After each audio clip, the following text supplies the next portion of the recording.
I just can't help but feel impending doom.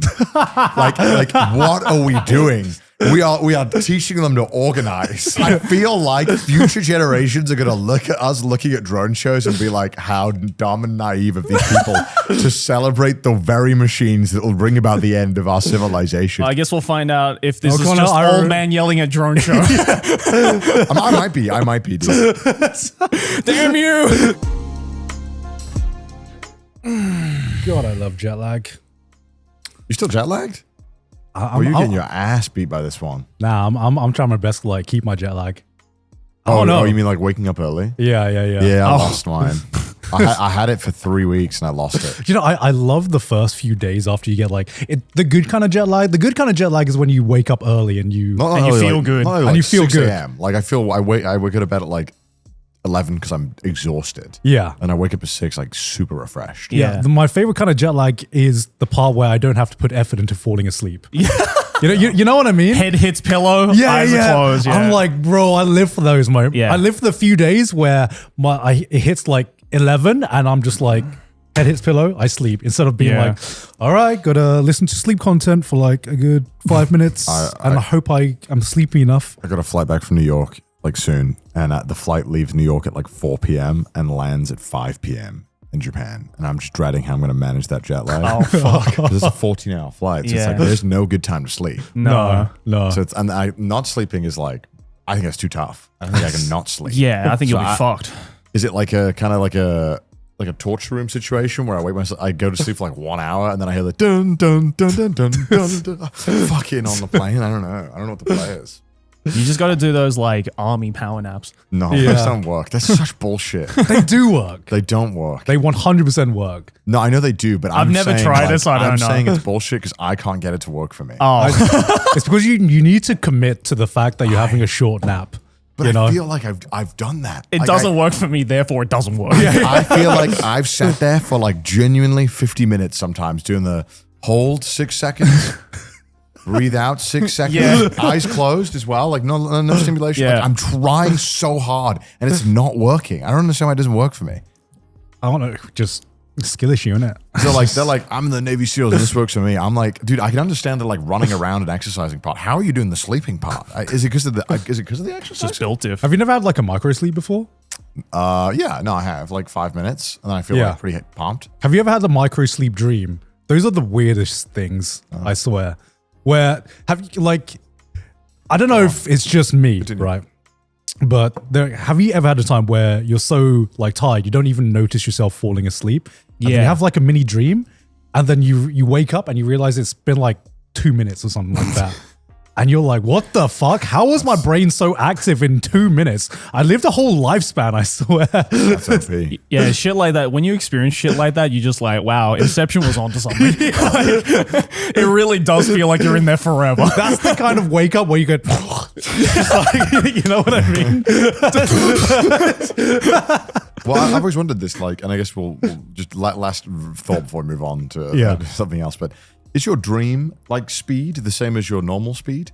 I've always wondered this as well. What do you mean? Like, you know, when I'm thinking or I'm experiencing a dream, is it 1-to-1? Like with like when I'm I don't doing think something? it is because because time's relative. Yeah. It's how fast is your brain processing it? Yeah, but my brain is processing like a story that's happening, unfolding. Yeah. Like in a like I know that time is elapsing in the dream. Mm-hmm. But is that like is 1 second in my dream and I'm like experiencing it? You've seen Inception. Fuck, I don't fuck it. Yeah, but bro, that's not that's a film. It's not scientific, Jerry. No, well, it probably is because that explains but that explains the microsleep dreams, right? Like that phenomenon where it's like you're asleep for 2 minutes in the real world, but in the dream world, you're like a whole day has happened. Yeah, or at least like a few hours. And that's what fucks you up when you wake up because it's like, oh my god, what time is it? And you realize it's like, oh, it's only been like 5 minutes. Do you guys believe in Inception? Like the idea of Inception? The idea of it, you know, do you believe planting an idea into someone's head? You can do that for sure. Absolutely. Like subtly, like in their subconscious, where you can just be like, "All right, Joey, just start nonsense, Joey, all right? And it's planned like fucking 5 years. You should start an anime brand, Joey. Well, I mean, you know, like I think everything. Actually, no, God came to me and it was like, you should start nonsense. And I was like, yes, my lord. Every decision you have is dependent on something else that's happened in your life. That's so true. I think it makes sense that you could Totally. you could micro influence someone, or maybe massively influence someone if you want to be abrasive. But like without them knowing, I think it'd be tough to do certain things. But That'd be who tough. knows? Who knows? Anyway, welcome to another episode of Trash Taste. That was the longest cold open ever. That was a tangent before we even started tangenting. What's up, gamers? Yeah, sup? We just got back from America, so Yep. we had a nice long trip. Joey, you spent some time in Las Vegas. Mm-hmm. Spent some time with my family. Which I heard's like a ghost town now. Yeah, there was fucking no one there. Everyone says that like Vegas, it's a recession indicator. There's That literally nobody's in Vegas. Yeah, it was crazy. It was like I haven't seen Vegas that empty since like the pandemic. Yeah. It's like really wild. The economy is so dog water. Yeah, just no one's coming into the US because they're making it pretty fucking hard. Well, we had that experience that we talked about before, but also I guess it feels like a century ago since we did Anime Expo. How was your guys' Anime Expo? So tiring, dude. Busy. Very busy. So tired. Very busy. Yeah, as it always is, as it always fucking is. But I mean, I had my biggest Anime Expo. Hey, look, you had a good one. Yeah, you had a great one. Yeah, thanks for coming to it, Joey. Of course. I knew, you piece of shit. Hey, look, I was late, but at least I was there. So, in case you weren't there at the panel, obviously, I've talked about this a lot, but hey, I'm making an anime, and I announced it at Anime Expo this year, and we had the very, very first Geeks Plus panel, where we announced all of these exciting projects, not just my projects, but some of these other exciting projects, and I believe Connor fucked off to go watch the Dodgers. And I went to go and watch national icon Shohei Ohtani. God bless. God bless. I pay my respects. And it was One Piece night. It was One Piece night. And it was One Piece night. All right. And it was One Piece night. But no, the main, I had like basically, Ludwig asked me like 2 months prior, or like a month prior or something like that. He was like, do you want to come to the Dodgers night One Piece? Like, fuck yeah, I do. That sounds awesome. Yeah. And so I booked it off, and then like a week before we went to AX, they were like, is there any days you're not available? I'm like, oh yeah, this day. And they were like, oh, there's a Geeks Plus panel there. I'm like, when was I going to be told? Yeah, I got told like a week before as well. Seriously? Yeah. I wasn't, okay, so originally I wasn't supposed to be on the panel because I had nothing to announce personally. Me too. Because everyone who was on Joe, the you panel. were hosting the panel originally. That's what I'd heard. I didn't hear that. This is a little bit of mismanagement. He was supposed to be, but then it was like, it made more sense for Garnt to be. We should probably like be careful what we say because we don't want to piss off Geeks.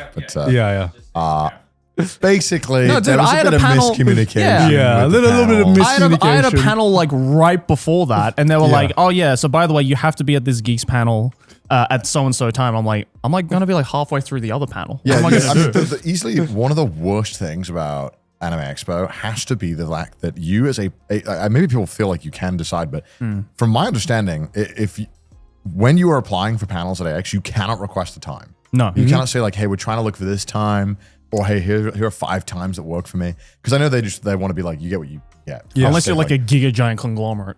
Oh, I don't even know. then, I don't it's know. like, yeah. But from what I've heard, basically cannot. So like basically like it is a nightmare trying to figure out any kind of planning for Anime Expo up until like 2 weeks before. Yeah. It's Yeah. ridiculous. It's so bad. Yeah. So Pretty yeah, much. that's why I wasn't there. Yeah. Which I feel bad about, and I did apologize. And No. I still feel bad about it, but I did get my One Piece card. So Yeah. How was the Dodgers? it was super fun. It was so I'd learned from last time when I went where Ludwig loves to arrive incredibly late to everything. That's just every LA tell me you're from LA. influencer. Yeah. And what night did I go to last time? It was some Hello Kitty night. I went to Hello Kitty night last time. Okay. When I went. And I was really bummed out because they had a Hello Kitty Dodgers plush that everyone got for going in. Only the first 40,000 people. But of course, because we were so late, we didn't get it. And I was bummed out about it. But eventually, because he had bought a suite that day, the sweet guy, I don't know, these concierges or whatever the fuck, they got it for me and sent it to me. When I got it, I was happy. Yeah. But I was like, fuck this. I'm going early because I want to get the One Piece goodies. Yeah. So I went, got the hat, fuck, my alarm's ringing. Why do I have an alarm at 11:15 a.m.? I got the One Piece hat, which I guess I left in one of my hotel rooms. I don't know where it's gone. So you went early. No. You missed the panel. You missed the panel, got the goods, and then left it. Okay. So yes, I lost the hood. That my One Piece. It was a Luffy hat that had Dodgers on it. Dude. I know. I'm kind of sad about it. I left it in the hotel room. I had too much shit. Anyway, but I did get the One Piece card, which I still have, and I sent it off to be graded. You sent it off? Yeah. Wait, how much was the card? The card's free. How much is it worth? I think like $600. How much you pay for? How much are tickets? It was like $100. What the fuck?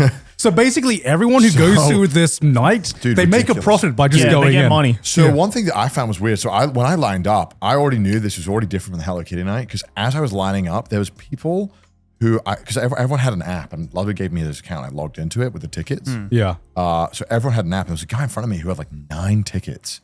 And I was like, that's weird. I could see him scrolling. And he went in and immediately when he went in, got the stuff and just went out. And I think he got back in line.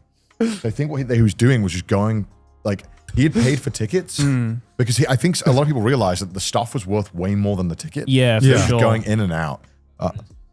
$567. So that's like ungraded. So I was like, mine's in pretty good condition. What? I don't know if I'll get a 10, but if I get like a 9, I'll be happy. Yeah, and that's like America as well. So I don't know. Right. But I'm not gonna sell it or anything. I just thought it's a cool collectible, like a memory. Wait, scroll up. Yeah. Wow. That's pretty fucking cool card. Well, so that's apparently it's OP, but that doesn't matter. But it's designed by Oda himself as well. Oh wow. Which is one of the apparently rare. Anyway, so these people are lining up and there's people coming out with handfuls of this merch. Yeah. I'm like, this is fucking bizarre. PSA 10 is about $800. Oh, wow, Jesus cool. Christ. On eBay, it's like $1,000. Oh my And as I walk in, I get my hat, I get my card, and it's kind of nerve-wracking because you just get this card. Yeah. There's not like any protective. They didn't even sleeve that shit? No, it's not What the sleeved or fuck? anything. And so I have this card and I'm like, oh, okay. Where'd you put it? Well, so I had it in my little fanny pack for a little bit, and then some of the friends and Ludwig's colleagues came over and they gave me a protective sleeve and a plastic hardcover case. Okay. Good idea. I immediately had it in that. Yeah. So I'm hoping I'll get a good grade. We'll see. Knowing PSA though, I've seen the YouTube videos where they give like 8 and the card looks flawless. Yeah, I don't fucking understand. Yeah. Anyway, I get in, and as I get into here, there's literally like 4 dudes who are standing there and they have like maybe 10 grand in cash. They're just holding it. And as someone's coming in, they're going $100 for the card. And people are just giving it because they're like, yeah, of course. Because they don't know. And then as I'm sitting down as well, so he had stacks of these cards and stacks of money. So he's clearly just buying. Yeah. And then when I get in the stadium, sit down, there's dudes going around every single seat just saying like, hey, $50 for your card. Or if they look old, apparently they were saying like, oh, can I have $10 for your card?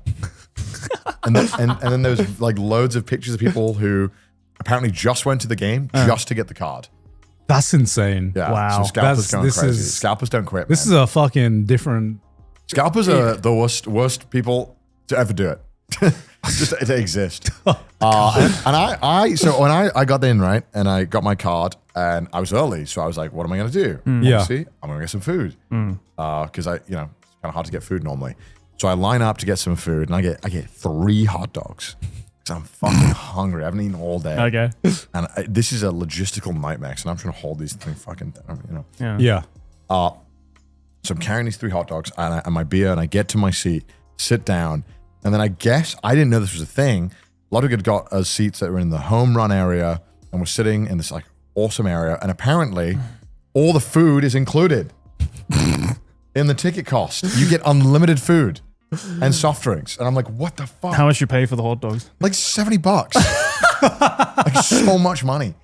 So this ticket, this $100 ticket for a Dodgers game is apparently just like free money. Yeah. Right? I think the seat that we got was maybe like 200 something or 300. I'm not sure exactly. I mean, if everything, Like if half the everyone price who of the goes card. in gets that, basically a card worth at least like $400, $500. Yeah. That's I spoke to another guy who bought 10 tickets for him and his friends. And he was like, hey, please come. You don't owe me anything.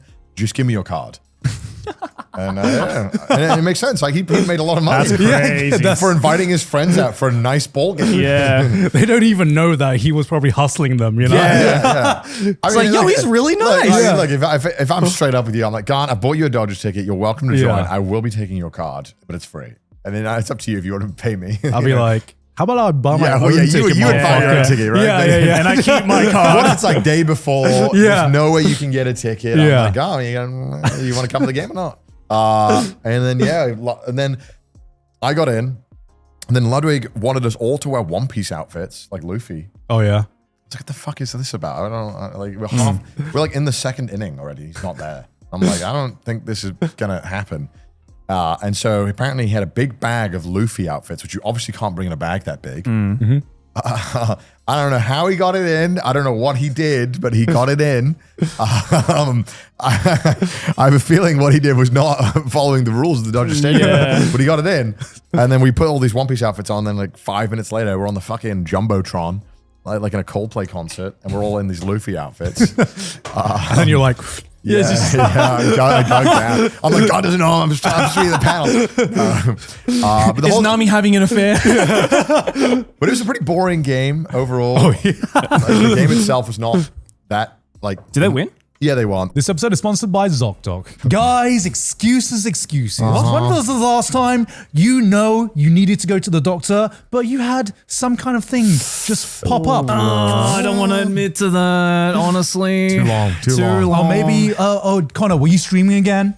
Joey, were you running a company? I don't know what you do in your spare time, Joey. Just Not going to the doctor. Not going to the doctor, Joey. Unfortunately. That's why these boys need Zocdoc. Zocdoc is a free app and website where you can search and compare high-quality in-network doctors and click to instantly book an appointment. With Zocdoc, you can book in-network appointments with more than 100,000 doctors across every specialty, from mental health to dental health, primary care to urgent care, and more. And you can also filter for doctors who take your insurance, are located nearby, and are a good fit for any medical need you may have. Also, with hundreds of verified patient reviews, you can find the type of care and support you're looking for, from good bedside manner to fast wait times to doctors with the best listening skills. Once you find the right doctor, you can see their actual appointment openings, choose a time slot that works for you, and click to instantly book a visit. Appointments made through Zocdoc also happen fast, typically within just 24 to 72 hours of booking, and more often than not, you can get same-day bookings. I mean, we all just came back from the US, and I'm sure we were all slightly worried, being like, oh God, if we get into an emergency, what's going to happen? If we need a doctor, what's going to happen? Well,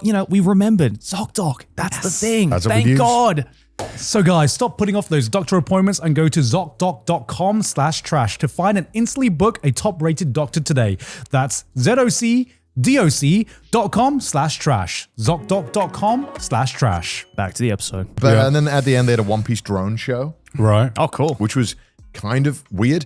I don't know how I feel about drone shows. I realize I don't really care. I mean, I kind of feel like the primordial feeling of a firework cannot be matched by a drone. I'm sorry. Like the explosion, the lights. I was about to say about fireworks, honestly. No. I think the drones, I was like, oh, cool. So we're just watching these things fly around that have been pre-programmed. Cool. But like, it's the coordination between all the drones, you know. I'm gonna have to agree with Connor here. I much prefer fireworks. That looks sick as fuck, man. No, it's cool. Does it look cool? 100%. Yeah. Man, the beauty of the fireworks and the natural explosion cannot be unmatched in my eyes. Yeah. I'm not a big firework guy. I just think this is like fucking awesome piece of engineering here. You know what it is? Do you know what this reminds me of? This is like how we were replacing all like the fucking every building now is a flat, like sleek glass building when we used to have like gargoyles and shit. This is what this is of that. This is like we're taking the fun out of fireworks. We're just removing the explosion. It's not like they're fucking excommunicating fireworks. Like you can still watch fireworks. Look what they took from us. This could have been a fireworks show, Joey. Yeah, but you can't get that clean in fireworks. You can't get a One Piece themed fireworks show. The most you'll get is like the skull. Yeah. At most. Yeah. I don't know. There's something lame about like the idea that they hired like an 18-year-old dude from San Francisco to be like, and now we have Luffy in the sky. And then that's it. What's wrong with that? I don't know. Do you know the thing about fireworks is that horrible for the environment. They're great. Yeah, horrible for the environment, but like it all just looks the fucking same. No, I agree, but I don't know. There's something so cool about it. And romantic. Maybe I'm a romantic person. I don't know. Maybe I'm a romantic guy. What are you fucking watching romance anime shows now? You're making your confession Maybe now? I'm a romance guy. I don't know. Yeah. There's something unmatched about a firework. I love you, bang. It's just like there's something about fireworks where sometimes you go to a fireworks show and then it's, like people are rushing to take videos.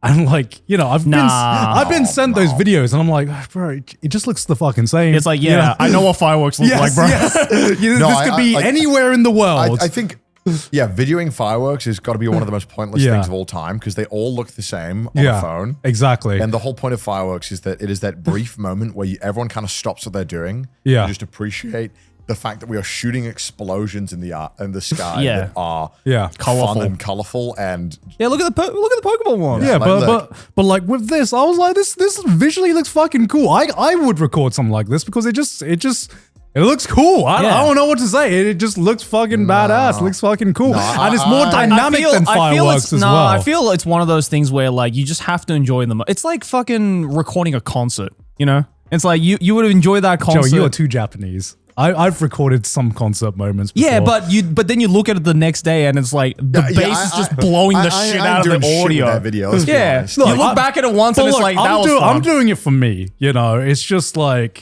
but what are you gonna remember more? The actually being at the concert or the video? There's just something so flaccid about a drone show. It just sounds so flaccid. You know what I mean? Like if the firework is the rock hard cock, this has got to be a limp like 3-incher. Like this doesn't get me excited. Nah, I don't know. I think you're biased though because you grew up with fireworks, right? I think we have Guy Fawkes Day. Yeah, I think kids today who are like in their head, like, it's like, oh, drone shows are the norm. I'm watching this, then one day later it's 4th of July, and there's just something so sick about the whole city being literally a war zone. I 100% agree with you that fireworks are way better than drone shows, but I'm trying to like make an argument that. I think the reason why drone shows are a thing now is because like kids today are just like, oh yay, a drone show. This is not about to be a fucking kids today moment. It is a kids today thing. Fuck off, Joey. I just don't. I don't care about seeing drones light up in the shape of Luffy in the sky. Okay, so do you not like find it fascinating when you see like a flock of birds just like fucking weaving in and out like of each other? Because I find that shit mesmerizing. Birds, yes. No, yes. Birds. But that's because they're creatures. Creatures doing that not pre-programmed robots. What makes the difference if they're pre-programmed or not? Birds have fucking algorithms in their brains. Like, so do like schools of like fish and such. I just can't help but feel impending doom. like what are we doing? We are teaching them to organize. I'm just waiting for the one time where the drones are going to like it'll be like Luffy, and then they'll start converging, being like, I wonder what it's going to be next, and it's just going to say like, you're all going to die. Like I feel like future generations are going to look at us looking at drone shows and be like, how dumb and naive of these people to celebrate the very machines that will bring about the end of our civilization. So you just hate technology? No, but I just feel like, hear me out, drone shows going to age so poorly. In 100 years, this clip is going to go crazy. I mean, even now to some extent, right? Like, this is like in watching a drone show in America, watching a drone show in the like eastern Ukraine. Oh, not good. You know, like it's fucking terrifying. Well, let me tell you what they use in wars, Connor. They use a lot of fucking gunpowder and explosions. I know. I will tell you that. It's just missing the pretty colors, Connor. It's missing the pretty colors.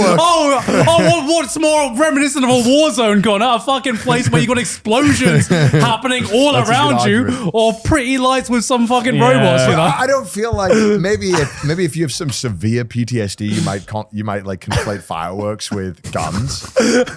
But I don't know. I don't feel the same. It's like Nam flashbacks. Yeah. All it takes is add a couple of guns onto these Luffy shows. I don't know. I don't like it. I don't like it. There's something bad. I just don't like. I guess we'll find out if this is just old man yelling at drone show. I might be, dude. Damn you drones! Give me fireworks! Give me my explosions again! I'm more interested in seeing a drone show where all the fucking drones crash into each other. Like that would also be pretty high. That sounds way more high. Yeah. Like a gust of wind is too powerful.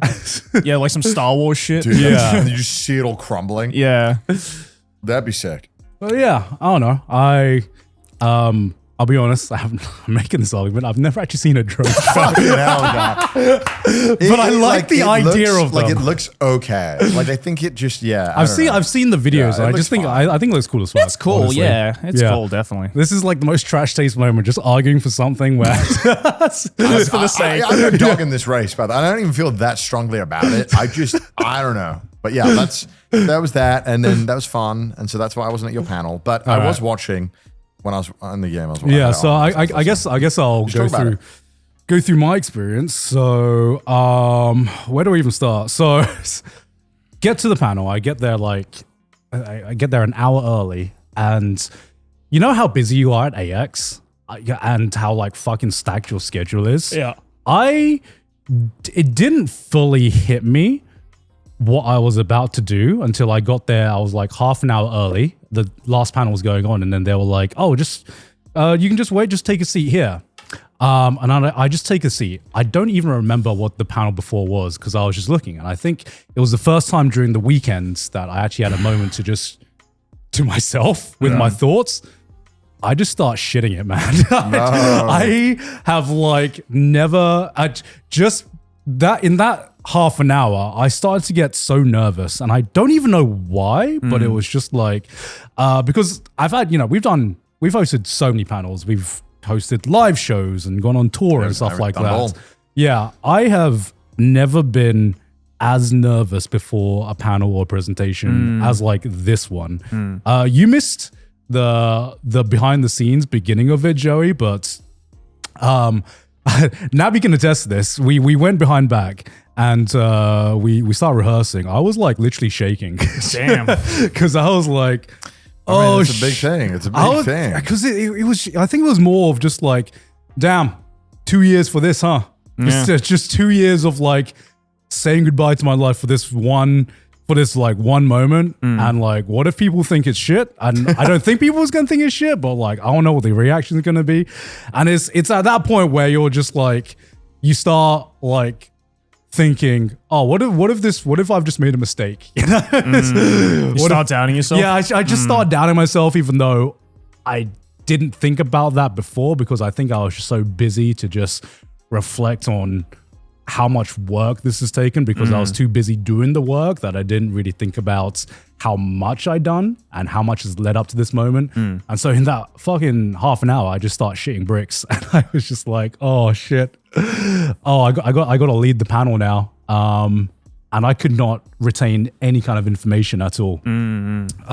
So we go up on stage, and I don't really remember much of the panel because I think it was like mostly adrenaline. Obviously Joey's not there at the beginning, and because I'm fucking because I'm running through AX being like, where the fuck is Petrie Hall? Because my panel was on the other side. I was just like, I have to be there when? 15 minutes ago. Word. Yeah. All right. And we had a whole run of show, and I remember the only thing I remembered from the rehearsals was, okay, the announcement is coming out after the Trash Taste announcements, right? Because we premiered. I was there for that. I totally forgot we were doing that. Yeah, I was there for that. So when I was watching the live stream, I was like, oh yeah, word, we were announcing this. So I forgot about this. I forgot we filmed this. Yeah, we premiered the trailer for the winter special, which will be out probably closer to winter, with close to the end of the year, with how much footage we have of that. Yep. And then I completely forgot that afterwards there was a slide where we had to promote our Gamer Subs Cups. And even though I had the script in front of me, I was like so fucking locked in to be like, how am I going to announce this? Because somehow in these 2 years it had not leaked that I was working on an anime. It had not leaked that I was working on this big project with an animation team behind the scenes. And my biggest concern was, I can't blow this moment where I reveal it for the first time. Yeah. So I start this I start this speech. Oh no. I start this speech where it's just like going through the motions, being like, but guys, that's not all we have to announce, guys, because I've been working on something, and then I can't remember who it is. I think it might have been like I saw the next slide coming, and I was like, oh, but before that, we have an announcement for Trash Taste that I forgot. I was getting Gamer subs! We got gamer subs, guys. No. I've been working on something so important to my career. Yeah. Because a 2 year long journey. And I don't know how I'm going to go forward without telling you about it. And it's just a titty cup. What the fuck? So I don't actually know what I said or what I looked like because the announcement video is up on my main channel, but the announcement video was made with the AX announcement and AX audience in mind, because it's a bit ambiguous about what I'm announcing until the footage starts kicking in. And the build up to that. Do you remember what I said, Joey, announcing that video? I can't. What's crazy is that because Anime Expo was live streaming the whole thing. Yeah, did not archive it. So crazy. Lost media. Lost media, I guess. Oh, we got it. We got a bit of it. How did we get it? You recorded it. Kai recorded it. Oh, fuck yeah. Okay, so we screen recorded it. Yeah, we screen recorded it. Yeah, it's crazy. AX, you can't get these live streams anywhere. I don't know why. Yeah. So I here's the thing. In moments like these when I am so That's so wait, can we watch it? Can we watch the build up? I want to see this build up. Maybe just go back one like go back just a little bit. Because outside of Trash Taste, I've actually been working on a little project for myself. Ooh. And I've been working on it for a while. And I don't know what else to say. Oh, before that.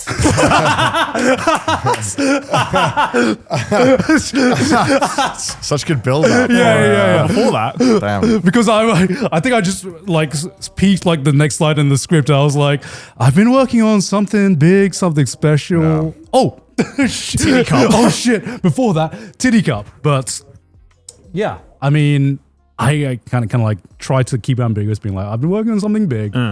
Here's a video. And it was like one of the most surreal moments in my life.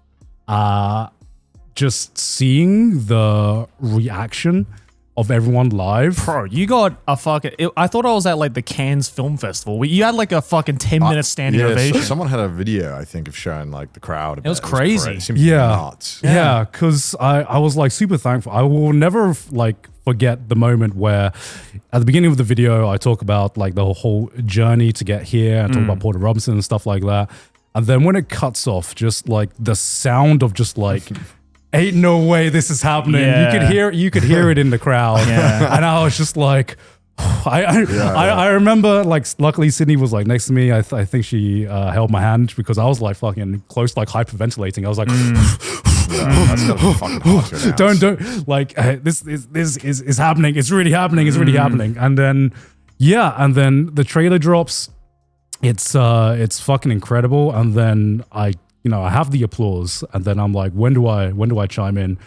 And then it just keeps going. It kept going. And it just kept going. Dude, and then some people stood up, and I'm not gonna lie, I got pretty fucking emotional. Dude, you cried. I cried watching you cry. So yeah. And if I wasn't leading the panel, I would have gotten like way more fucking. I was like trying my best because it was at this moment when I thought to myself, I think someone else should have been leading this panel. Because I was like, going on to the next slide. Where am I now? What's the next announcement? But we flew the director of the anime, and he talked about it on stage, and he's just an adorable old Japanese man. He is. I think the biggest thing outside of this panel, because the panel obviously went very well. I'm glad that we filmed everything, and you're going to see that on the documentary. But the one thing that I thought was just fucking, I don't know if cute is the right word or adorable, but after the panel's over, everyone's like celebrating. We go back, and I share a beer with the director. And for like a full, and he's a decorated anime director, worked on like so many different projects. for like a good like hour or two, I showed him that I had uploaded the trailer on like Twitter and YouTube. And for like a full hour, he's just like, yo, can I read the YouTube comments? And so he's just sitting next to Masa as Masa is like scrolling down and he's like, what's that say? And Masa's like translating. Masa translating, oh, he's very excited for this. Oh, this looks really beautiful. Oh my God, Southeast Asia, blah, blah, blah. And he was just sitting there and it just made me realize, bro, no matter how old you are, no matter how much you're in the industry, there's just something fucking good about the feedback, the instant feedback you get. Totally. Especially on a project like this. And I just don't think he'd been too used to something like this where, normally when he works on an anime project, you have to wait for critics. The response isn't like instantaneous. And I realized it was something that we had gotten used to being like online content creators because seeing what he was doing reminded me of like what it was like when we started YouTube, when all you do is just like scroll down and like read comments and just like, and just see what everyone was talking about. And yeah, that was a fucking surreal panel, fucking surreal moment. Thank you to everyone who's turned up, who turned up for it and made this a moment that I'm not going to forget. It was so cool to see. And everyone was so pumped about it too. I didn't realize you were watching on the live stream. Yeah, I was watching on the live stream because baseball, slow game. Yeah, it is. Yeah. Not a lot happens. I will say the one other really memorable moment for me during this panel was just when Otaku Versus came on stage, looking like Kanye. Bro had like the full like black like face mask, concealed his face. I had no idea he was gonna come on stage looking like that, and I was just like, wait, what the fuck? Hang on a second. Yes. Like, what's going on? Bro rocked up, jean jacket, full jean pants, black face mask. It's a Kanye fit. Yeah, so he didn't want to reveal his face. Yeah, which is fine. Even though he's like an OG anime YouTuber that we've known for ages. Yeah. Originally, he had a balaclava on. Oh, really? Yeah. I don't know what's better. Oh, no, wait. I think he had a ski mask on originally, and I was just like... I don't know what's better. Yeah. And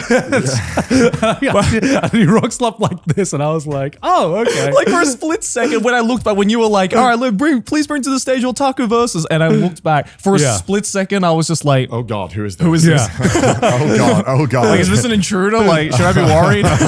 This is not again, Yeah, not again, please." But thank you to everyone who turned up at the panel, even though you guys didn't know what to expect. I think Geeks Plus definitely made an impact with their very first panel. Also, I'm gonna do a quick shout out, a quick plug. Go for it. Because right now, the tickets to my anime premiere is on sale at barnpremiere.petrix.com. Link will be on screen. Link will be on screen, or just click a link in the description. There's only limited spaces because it's in Tokyo. It's gonna be at the Ikebukuro Sunshine Cinema. Don't book a Dodgers game. Yeah. Hey, I already booked it off. Hey, I locked it in for you. I will be there no matter what. I locked it in for you. So if you're in Japan on the 24th of August, then hope to see you there because it's gonna be the only premiere. Because it's fucking expensive to rent out a theater, man. Yeah, I bet. This episode is sponsored by Shopify. When we were young, we used to dream about being anything. Maybe you dreamed of being an astronaut. Maybe you dreamed of being a gamer. Yes. Me? I wanted to make some cash, but how do I start? Where do I begin in starting a business? There's so many aspects I need to take care of and do. I needed something like Shopify in my life. Shopify is the commerce platform behind millions of businesses around the world and 10% of all e-commerce in the US, from household names like Mattel and Gymshark to brands just getting started. Get started with your own design studio with hundreds of ready-to-use templates. Shopify helps you build a beautiful online store to match your brand style. And you can accelerate your content content creation because Shopify is packed with helpful AI tools that write product descriptions, page headlines, and even enhance your product photography. And you can get the word out like you have a full marketing team behind you. Easily create email and social media campaigns wherever your customers are scrolling or strolling. And best yet, Shopify is your commerce expert with world-class expertise in everything from managing inventory to international shipping to processing returns and beyond. Boys, if you're ready to sell, you're ready for Shopify. So turn those dreams into cha-ching and give them the best shot at success with Shopify. Sign up for your $1 per month trial and start selling today at shopify.com/trash. Go to shopify.com/trash. That's shopify.com/trash. Back to the episode. To the episode. Like, I think the biggest thing about this Anime Expo that fully hit me was, I think I went, I don't know if you guys had to go to any industry parties this year. Luckily I not. don't think I went to any this year. I don't think I did. Yeah, I think you were like hanging out with like a lot of content creators and stuff like that, right? Yeah, I mean, I was so pooped, and I was done by like 8 p.m. And honestly, like I was every single thing that I went to, like Anime Expo used to stay out till like 4 every night. So it was always such a good vibe. But maybe it's just got more business. Maybe I've gotten older. Yeah. But I was like at 11 p.m. most nights, like, all right, guys. Yeah. I'm going to bed. I'm genuinely tired. I got to be up at like 10 tomorrow. I'm dying. Yeah. Yeah. So I think it fully hit me. The gravity of like what this project kind of like meant was when I was going to like some parties and as going to an industry party as an anime YouTuber, you never feel more like an outsider than everything. We're such losers. We are such losers. We're such losers. like you get introduced or whatever, and they're like, "Oh, what do you do?" And you're like, "Oh, I'm a YouTuber." It's like, and then you can literally see like the light drain from their eyes. It's like taking a child to a cocktail Yeah, party. yeah, you know? yeah, It's yeah, like, yeah. You're it's like, you're oh, not supposed to be here. Oh, you're a YouTubers have YouTuber. such bad raps. They do. And They like, do. They assume anything. Like I've had this experience where like anyone assumes anything they tell you, you will tell people online. Yeah, exactly. Like, so I've had people that be like, "Hey, I don't want to talk about this stuff without signing an NDA." And I was like, "Oh, okay." Yeah. I'm not going to talk about this. What the fuck? I don't care. What the fuck? Yeah, and so that's the kind of like reaction I was used to. So I was at this party and there was this moment where I was talking to, I'm not going to like name the company, but it was a very, very established company in the anime space with someone pretty high ranking there. And I get introduced. I do the whole YouTuber spiel where I'm like, "Hey, I'm an anime YouTuber. You know, I do this. This is my content usually. I normally talk about this." And then like he literally stops me like mid sentence, and he's like, "No, don't worry. I know who you are." And I was like, and he was like, "What about everything you've been doing?" And actually, I had a few questions for you. And then he started asking me about like the project details for Ban. And it was so fucking surreal because it felt like the first time where I'd gotten like Uno reverse where I didn't have to like fucking do like the whole Sell YouTuber yourself. pitch and sell myself. They were just like genuinely treating me as like an equal, I guess. And I was just like, how do I handle this? He's just like, yeah, so what contacts did you need to get this person on or that person on or that person? And I was just like, yo, this is fuck. I am not used to this shit. You should have thrown an Uno reverse card being like, sorry, sign an NDA and we'll And then he asked for my business card. I was like, yo, ain't no way. Let's go. Ain't no fucking way. That's how you made it. Oh man, yeah.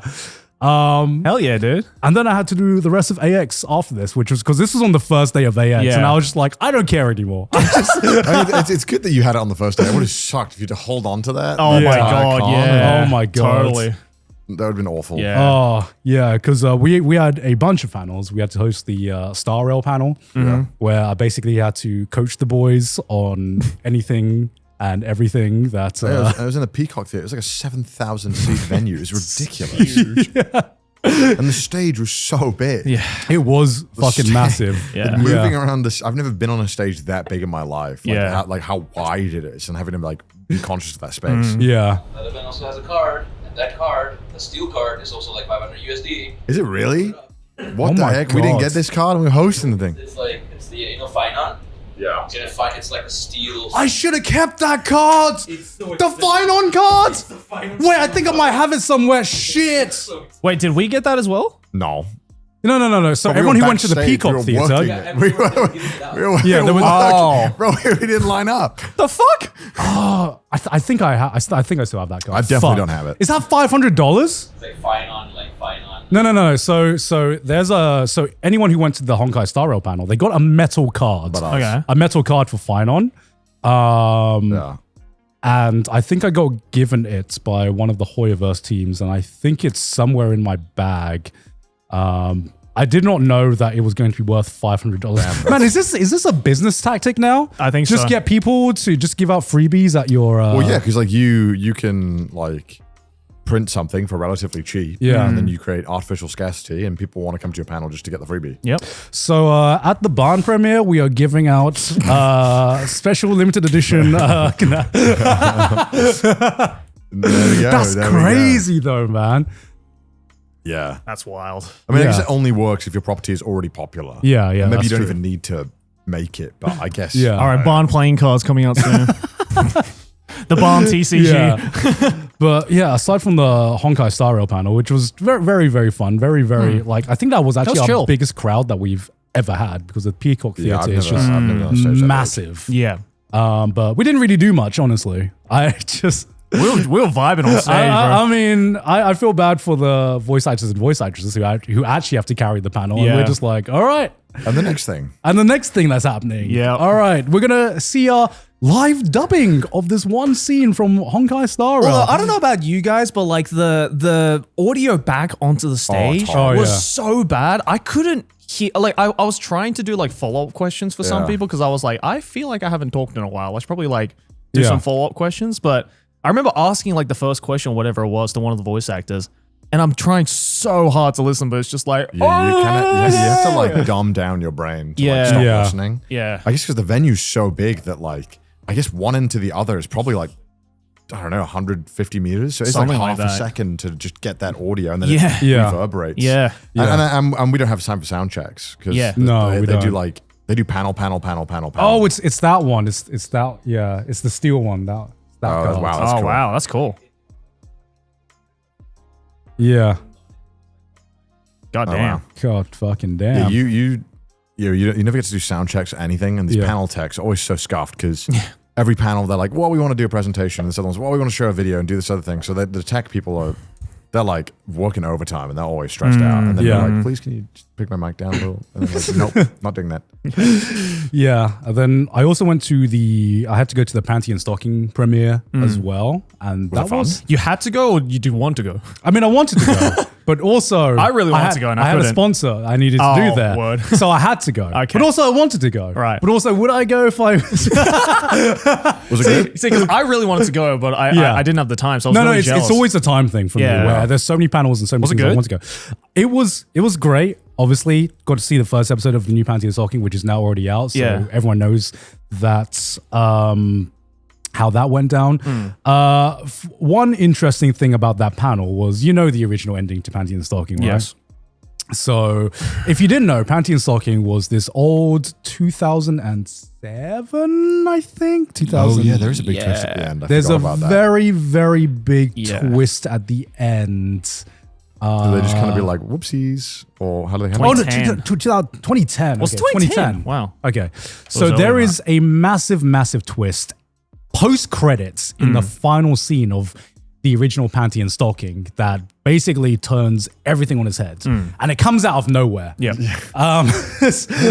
Dude, do you remember this? Yeah, I totally forgot Yeah, about yeah. And you're like, what the fuck? It was the most Gynax ending we had back when Gynax endings were a thing. True. And it just left fans feeling like, what the fuck was that? So the director, Hiroyuki Yamashi, actually commented on that at the panel because that's what he started off with. Because he was like, he comes up on stage and he's like, yeah, so I'm going to be real. Didn't really put much thought into the ending. And then now, fucking 15 years later, we decided to continue it. So I was like, yeah, I should have put more thought into it. So do they do like a do backsies? What do they do? How do they handle it? I'm not going to spoil it, but the first episode of the new Panty and Stocking literally takes place right after Oh, shit. the ending Right, of Panty right. and Stocking. So they do address it Hell yeah. in some way. But I just find it funny that he basically just admit being like, my bad, OG. my bad. I That was is drunk at the so time, man. fucking troll to think like we're never gonna make a season 2. Let's just fucking throw this shit into The most Gynax shit I've ever heard. That is crazy. But nice to have confirmation that sometimes creators are just like, yeah, let's just fucking fuck over the viewer. Yeah. Dude, for let's no just reason. Run this thing into the ground. Yeah. See what happens. Yeah, but like the producer for Panty and Stocking was the one running the panel. Obviously, he can only speak Japanese. And you know what kind of series Panty and Stocking is. It is a very raunchy, in-your-face series. Bro was having the time of his life. I've met so many anime producers, and normally they're like so fucking like obviously polite, reserved, stern. Yo, this dude rocks up on stage, and he was like spitting some shit that even the translator was like, I don't know if I can translate this. Like I will say 100%, anyone who was at the Panty and Stocking panel at Anime Expo, the translator went easy, right? Because like the producer was kind of saying some shit like, all right, guys, so we're all excited for the new Panty and Stocking, right? Who here's got an erection? All right? All right, we all hard together? And the translator is just like, so are you guys excited for the new Panty and Stocking? And then he'd be like, all right, guys, we're about to start, so let's all load up the pre-cum in our hearts together as we ejaculate in excitement to this new premiere. Something along those lines. I was just like, ain't no fucking way he's saying shit like this. Bro literally said, get your cocks out. This will be me at the next premiere of We're gonna come. Oh my god. That's awesome. I love that. And then the translator was like, yeah, let's all get excited together, guys. And we're about to start the new premiere now. Because even though it was an 18+ panel, I think even the translator was like taken aback with like, what can I say in this Anime Expo panel right now? The translator was thinking like, I ain't translating this shit. Fuck that. Oh my god. Not getting paid enough to say that out loud. Yeah. But you also hosted the fucking Cyberpunk panel, right, Joe? Yeah, I hosted this. Dude, AX this year for me was so fucked because we had the booth for one. Yeah. That was just an absolute fucking nightmare to get together. Oh yeah, I forgot about that. Do you want to tell the story of that? Yeah, sure. So this year AX easily my most busiest. Not only because I had to do like a bunch of panels and stuff, but we had a fucking ginormous booth there, like the Geeks Plus and Nonsense booth. I saw the other one first. Yeah. So I was like, damn, Joey, what the fuck is this? You fell off. Dude, did you see the other one? I didn't see it. Yeah, oh my god. So let me give some context to that. So we originally were only supposed to have one booth, right? Right. Which was the Geeks Plus and the Nonsense kind of half booth, right? So like half of the store we were selling our Nonsense stuff with like the new Dandadan stuff that we announced at AX, and then the other half was like the Trash Taste stuff, the Spilled Ink stuff, and then a couple of like, I guess, little sneak peeks of like, Barn merch and like, Soul Mart merch and stuff like that. And it was really cool. A lot of people came. It was good. It went well. But then we got invited by Anime Expo to be a part of the AX fashion show. Right. Which I was like, sick. That's perfect for us. But then they were like, oh, by the way, all participants of the fashion show get an extra booth. Yeah, so other hall. It makes a lot of sense when I think like, okay, if I was a fashion, because there are a lot of fashion brands Yep. all in like one corner in the exhibition hall. So they probably rely on being part of the fashion show and getting that small booth space to sell clothes. Yeah, so that makes sense. Yeah, they do it. They do that at AX every year. So we didn't get told of that until way too late. And so they were like, yeah, you get another booth space. And I was like, okay, that's cool and all, but we are already having a giant fucking booth at the other hall, so we don't really need this one. So I tried to turn it down, but they were like, no, you have it. This is your booth. So you have to use it. Yeah, so you have to use it. It's like, do with it what you will, but you have to use it. And obviously we hadn't fucking planned for that. So we were like, shit, what are we going to do? So if you guys were at AX and you went to the other Nonsense booth, you would have just seen an empty booth space with a piece of paper that just said, go to the other booth. It was a table. There was a table. It was literally a table. There was a guy standing there and it just said nonsense. Yeah. And there was nothing. We literally put one staff there to sit there the whole day to just tell people to go to the other booth. Oh my God. And I felt so thank you to whoever that was. But yeah, so we did that. And then the fashion show, that went really, really well. I'd never done a fashion show of like production of anything. And I was originally not even supposed to produce the fashion show. It was supposed to be another staff member, but he got sick and couldn't come to AX. And so literally the day before, he was like, yeah, I need you to do the fashion show. I was like, okay, I don't know anything about producing a fashion show or anything. And he'd be like, it's AX, it'll be fine. Hangs up on me. I was like, fuck, all right. So I had to gather a bunch of like models, teach them how to do like runway stuff. Did you get the anime men involved? We got the anime men in there. I was like, damn, yeah, passing on the torch, yeah, man. We got the anime men. I was like, children, come here. Let me teach you how to do this. Got them in the clothes. They did great. So yeah, we got the biggest cheer at the fashion show. So that was really, really cool. And then the rest of the time, and then I hosted the Cyberpunk panel where they announced Cyberpunk 2. Yeah, I'm so pumped. Yeah, they're going to switch over. And Imaishi was actually at that panel as well. He was kind of a special guest because he was the original director for the first one, but he's not directing the second one. So he's passing the torch over to, I forgot the guy's name. It's the episode director for episode 6. Like literally the best episode. Damn, okay. And apparently Imaishi was like, yeah, I saw episode 6. I saw that director's work. And I was like, if anyone can one-up my like Cyberpunk Edgerunners 1, it's this guy. So basically, hopefully, we're going to get an entire episode of episode 6 quality. Did they announce like roughly when it's coming out, or? I don't remember exactly. Okay. It's definitely still in the works, but yeah, that was I'm so excited. Yeah, I was super pumped. And the original writer for Cyberpunk Edgerunners, who is the Polish guy from CDPR, was there. Bro was the funniest motherfucker on the planet because, like, you know how, like, Eastern Europeans are. They're very, like, you know, they don't show a lot of emotion in their face, but they can show off quite a bit of, like, dark humor. So the entire time, like, you know, I was asking him, like, yeah, so, like, what was, like, the inspiration to, like, you know, basically end Cyberpunk like this and all that kind of stuff? And he's just like, well, you know, I'm Polish and the Polish are all very sad people. And so I wanted to express that sadness in this work. And I was like, word, all right. Cool. Fair enough. Okay. Yeah. So that's coming out. So that's really cool. What else did I do? God, I did so much AX this year. I don't fucking remember. Do you want to talk about what happened before the fashion show? Because I'll give some context. So it was like day zero. I come downstairs, just get a coffee. Yeah. And I meet Joey's business partner, Nonsense. Yeah. And he looks like he's had a rough day. He looks like he's about to drop dead. Yeah. He looks like he's, you know, gonna puke up or gonna throw up. I was like, oh, are you okay? And then he proceeds to tell me what happened with Nonsense in the build-up to Anime Expo. Yeah, so I don't know. You're talking about like the Dandadan stuff, right? Yeah. Yeah, so the original plan at the booth was that we announced the Dandadan stuff a week before AX was happening, and we said, hey, if you're at AX, you'll be able to get some Dandadan stuff at the booth. Dope. Turns out the day before, during day 0, we get a call from DHL. Oh, God. Basically saying, yeah, so the 100 boxes of the Dandadan stuff has been shipped back to the factory.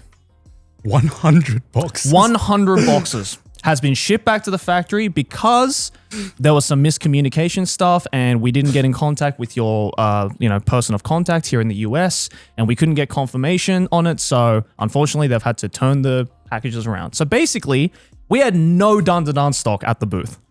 And I thought, fuck, I might as well just die now. Because that was kind of the whole point of this booth. Yeah. I mean, obviously we had other stuff. Like we had some like vanilla nonsense stuff and, you know, Evangelion stuff and, you know, whatnot. So there was stuff there, thankfully. But the big draw, which is the Dandadan stuff, just didn't fucking show up. Yeah. I thought I was going to cry.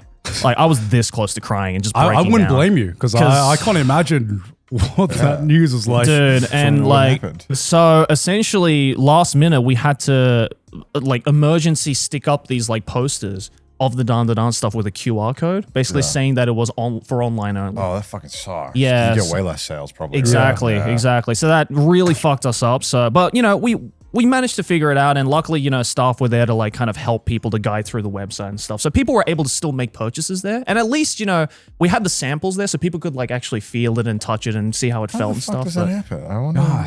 Dude, if there's one thing I've learned now from running my own booth at AX is that AX is held together with fucking duct tape. Because I went around to a bunch of other like booths, like a couple of my other friends who also own like clothing brands and stuff like that were in the same hall.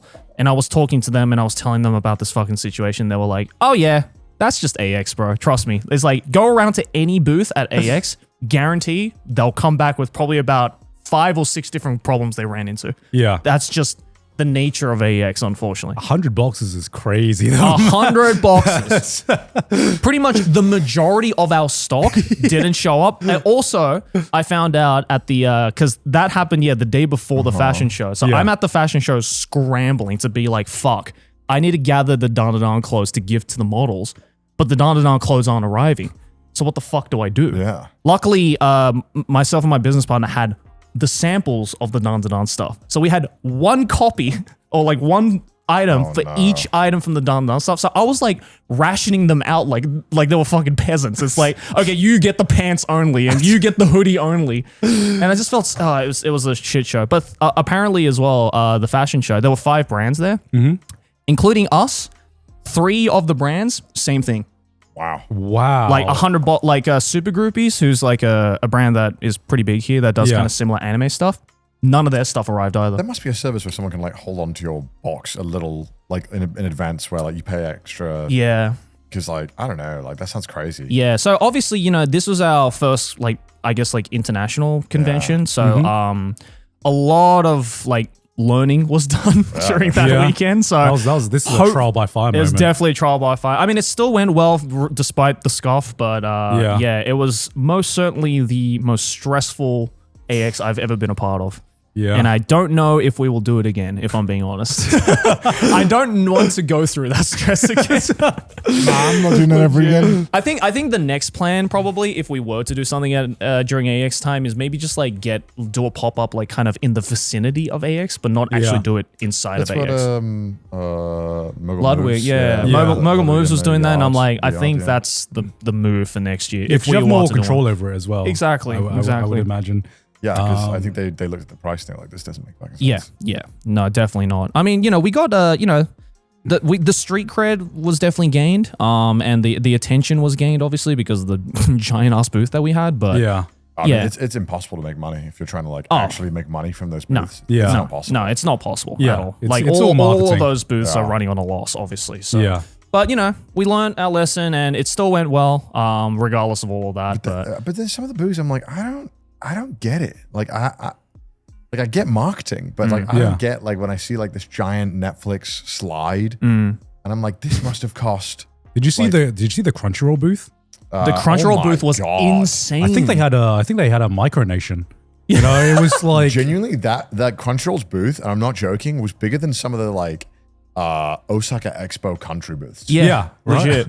Legit. I think it was like bigger than like Lithuania, Estonia, and Latvia combined. Like I genuinely, this booth was ridiculous. It was insane. And I'm looking at it. I'm like, this should be like a museum. Yeah. Like this is such a waste of like an insane, like a stupid money, just stupid money. I just thinking about the amount of money they must have spent on that just makes me want to throw up. Yeah, I know, right? Oh my. And so there's a lot, these companies, sometimes they have structures where it makes a lot of sense to burn a lot of money on certain things. Yeah. There's a lot of like reasons why you might want to do that. So it, it makes sense. And because Anime Expo, is a non-profit technically. I'm sure there's some fun workarounds that can be done. I don't know. I'm just guessing. Like I'm guessing it makes sense structurally as a company to do that. Yeah. Although if you're actually trying to make money, it's impossible. No. AX costs way too much. Yeah. No, I mean when we decided to do the booth, we already knew we weren't going to make any money. It was more so just you have experience from the Trash Taste booth as well. Well, I wasn't there at the Trash Taste booth. Well, no, just like I hope you're aware of the financials. No, of course I am. Yeah. We lost a lot of money. Dead ass? So Joey, we used the credit card again. How much? And we oopsied away like you thought the girl's $100,000 or something like that. We could have lived in that girl's pile. Yeah. So I knew like financially we weren't gonna come out positive, but you know, either way, it was an experience. I learned a lot, and you know, lesson to be learned for next time if we were to do something again, either in the States or in Japan, even. But yeah, thanks for coming to the booth. If you did, I had this one coffee shop in the Expo. It was keeping me alive. Really? There was one when you go into the entertainment hall, like the West Hall, like through the main entrance. I went in there and I went to this coffee shop and I immediately spotted it. I was like, that is a beautiful espresso machine. I was like, I must have your I must have this. I need this. I must have your coffee. Because every other machine, you know, you get charged like $10 inside of a convention, and they put it in the crustiest old automatic coffee machine that has just the worst fucking beans of you're like, look, I need that good shit to keep me alive for this conks. I'm going through it. I'm like that not Brad Pitt, someone with the guy smoking outside. And he's like dying. What's his name? I know the meme. You know the meme. It's meme. the fucking. He's like right here. The fucking this meme. Yeah. Fuck. What's his name? It's probably like he was Batman. He was Batman. Ben Affleck. Ben Affleck. I was like, I'm literally the Ben Affleck meme this entire convention, as we all are. Yeah. So I go to this fucking coffee and I'm like, please, I need your finest espresso. And as I do it, they're like, oh my God, Connor? I'm like, yo, what's up? They were like, oh shit. They were so sweet. And they gave me a free coffee. And then they were like, our owner isn't here right now, but he would love to see you come back. I was like, I can come back.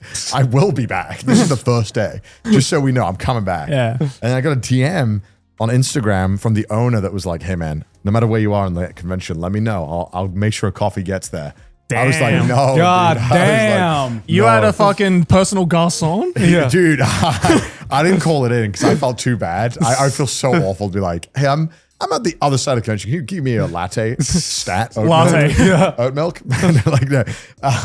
So I kept going back every day, and they were so sweet, and they kept giving me free coffee and everyone I was with, and I was like, this is ridiculous. So one day I was like, do you guys accept very generous tips? And they were like, yes. I was like, okay. So I basically paid double for my coffee in the end. I tipped, I gave them a bunch of money, but that's how you do customer service. But knowing that I could have called in a coffee was a safety net that I didn't know I needed. Like, imagine you're on a panel. Yeah. And you're like, like, you have to like tell security, like, let this guy through. He's make or break for this panel. It's not happening if this guy doesn't get through. Oh, you just reminded me of probably one of the funniest fan interactions I've ever had in like my entire career happened at the booth. So I would go to the booth occasionally just to like obviously check out what was happening, but then naturally it just turns into a fucking meet and greet. Yeah. So I was doing like a short little meet and greet. There was this group of boys. I want to assume probably no older than like early 20s, right? Yeah. Three dudes. All three of them are wearing these like singlets. They're jacked. They clearly look like the kind of like dude bro kind of guys, right? Yeah. But in that group, one of them was like clearly like a big fan of mine, and he like came up to me. And as we were taking the photo, I could see from my periphery the other two guys that he was with, and one of them was just kind of like, he was looking at me up and down in a really weird way. Like he was kind of like this, and he was like looking at me like this. God. And I was like, oh, okay, that's kind of weird. I don't, maybe he was thinking about what to say or something or whatever. Anyway, whatever. So I finished with the photo, and then as the guy's about to walk away, that guy who was looking at me up and down, verbatim, he goes, you know, dude, I was about to like flame you for being like a gooner. Cause like, I heard you were like, you goon a lot.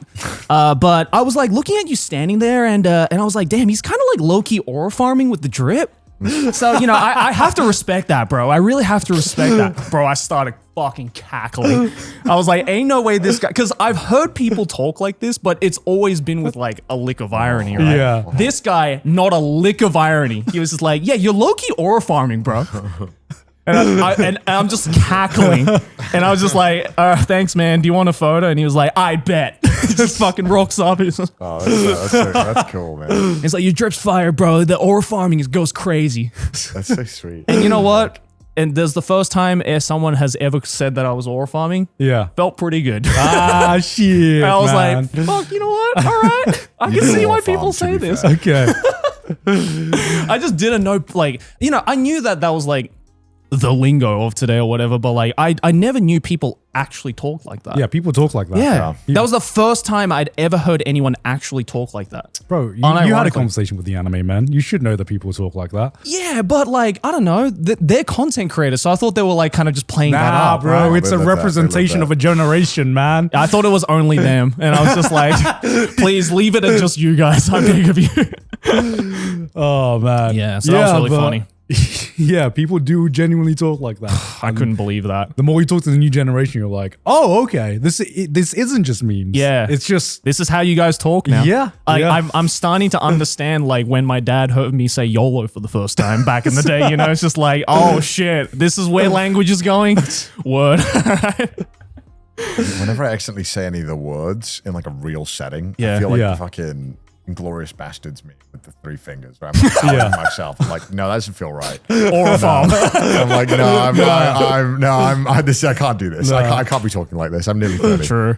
I can't do this. Yeah. Well, have you seen like the memes? Like there are some memes coming back even. You know, like one meme's coming back. Oh, like the yeah. MLG edit memes. Yes, MLG memes are back. Really? Yeah, Yeah. just with like Hell modern yeah. editing techniques. Hell yeah. That's Well, what's because up. I guess they've mainly come back as a critique of AI slop. To be like, look, Yeah. these were fine crafted shit posts back in the day. Let's bring Sure. it back. And ASDF is Yeah, SDF really? movies like memes are coming back as well. Come back. God Yeah, damn, dude. it's super surreal, right? Is that a commentary on how good the memes were back then, or how shit the memes are now, or both? I think it's a both. commentary, a bit of both, but it's just more of, you know, a reaction to slop, basically. Yeah, right. Like, you know, a reaction to just like like fucking AI slop. Yeah. You know, where people are like, you know what? These were fucking fire back in the day, man. Dude, I remember like way back, like fucking when I used to do Let's Plays on my channel, I did a fucking MLG edit of a checkers game that I did with my friend. Dude, I edited that shit. MLG edits, it takes a lot of work. They were fun. It's a fun way to learn how to edit. Yeah, There's just absolutely. so much shit. It's so balls to the walls, A yeah. lot of keyframing. Yeah. Do you know a term that I heard with this like revival of old memes that I was just like, I forgot this was like just so integrated into our vocabulary back then. Right. Dank. Oh, yeah. Dank Dank? memes. Yeah, dank memes. Dank memes? I was like, holy shit, dank meme. That sounds so dated now, man. And hearing it uttered again, I'm like, oh my God. Yeah, that is like a shot to the heart. You're like, Yeah, oh, I was God. like, oh shit. Do not speak of the tales you know of. I was like, You don't know Dank? I was like, God damn, I feel so old, but God damn, that is like, Wow, shot yeah, to the that heart. is true. We used to, like, oh, God. Wait, so Dank is coming back now? No, I just heard the term. I was just like, holy shit, when was this, like, when did this phase out of our vocabulary? Because it just felt like everyone stopped saying it one day. And Yeah, that's kind of true, actually. you know what I mean? I mean, I guess the meme stopped getting Dank. Probably for the better. Probably for the better. Yeah, exactly. God. Let me take a piss real quick. Oh my God, dude. I remember before one of the things I had to do the night before, I ordered like everyone a bunch of like quesadillas, and I ordered like the hottest one. Oh, yeah? That was a mistake. It was so hot. And the next morning I had to get to this panel, and I was like, you got to pull over this car. I'm going to shit on the side of the road. I'm going to die. I did not. Luckily, I got into the convention, immediately had to go shit. And they were like worried. They're like, are you going to make it to the panel? I'm like, I will. I really got to do this right now. Yeah. I was dying. It was a poor choice to eat super spicy food the day before. I mean, you got to take advantage of the LA food. That's the one Dude, thing. they were so good, those quesadillas. Oh. I just made an executive decision. There was like 10 of us, and I was like, look, I'm just gonna order a bunch of Uber Eats. Let's just chill in the hotel. Was this at the hotel? Yeah. Oh, okay. I just okay. ordered a ton of food for everyone. I was like, let's just all eat good. Okay. It was so fire. So good. You had to host the Persona panel as well. I did, yeah, it was a lot of fun. How was it seeing the performance? Yeah, I saw 2 songs from Len, and that was pretty amazing. Oh god, I'm so jealous, man. Crazy. It was so good. That should have been me. Yeah, people, I did. The one thing that, like, I don't know if you ever get this on AX, but like, whenever we have to tweet out about being part of these panels, always it's like, why is this person hosting it? They're not a Persona fan. And always talking I about feel the like song stuff? I'm shaking like a toddler. I'm like, they don't want a fan. They want a host, you bitch. I was so salty. Do you know what I'm salty that. about? It's not when that happens. It's when I get lumped in. Because I will happily call this out. When we were... Yeah, I think amongst us, it's funny to be like, Carl, why did you host No. it? I'm salty when I get lumped in with these two whenever we have to host a Honkai panel. And there's a bunch of comments being like, yo, they don't even play Honkai. I'm like... Motherfucker, I didn't spend this many hours catching up to the storylines being lumped in just to say, Dude, people always do that. I same with the fucking Final Fantasy 14 shit we posted. They were like, these guys don't even play Final Fantasy. I'm like, excuse me. Excuse me. I have 14 I didn't, but everything else, I was like, yes, I I don't did. have a lot of hours in 14, but I've completed the Realm Reborn, okay? So, motherfucker, shut your face, all right?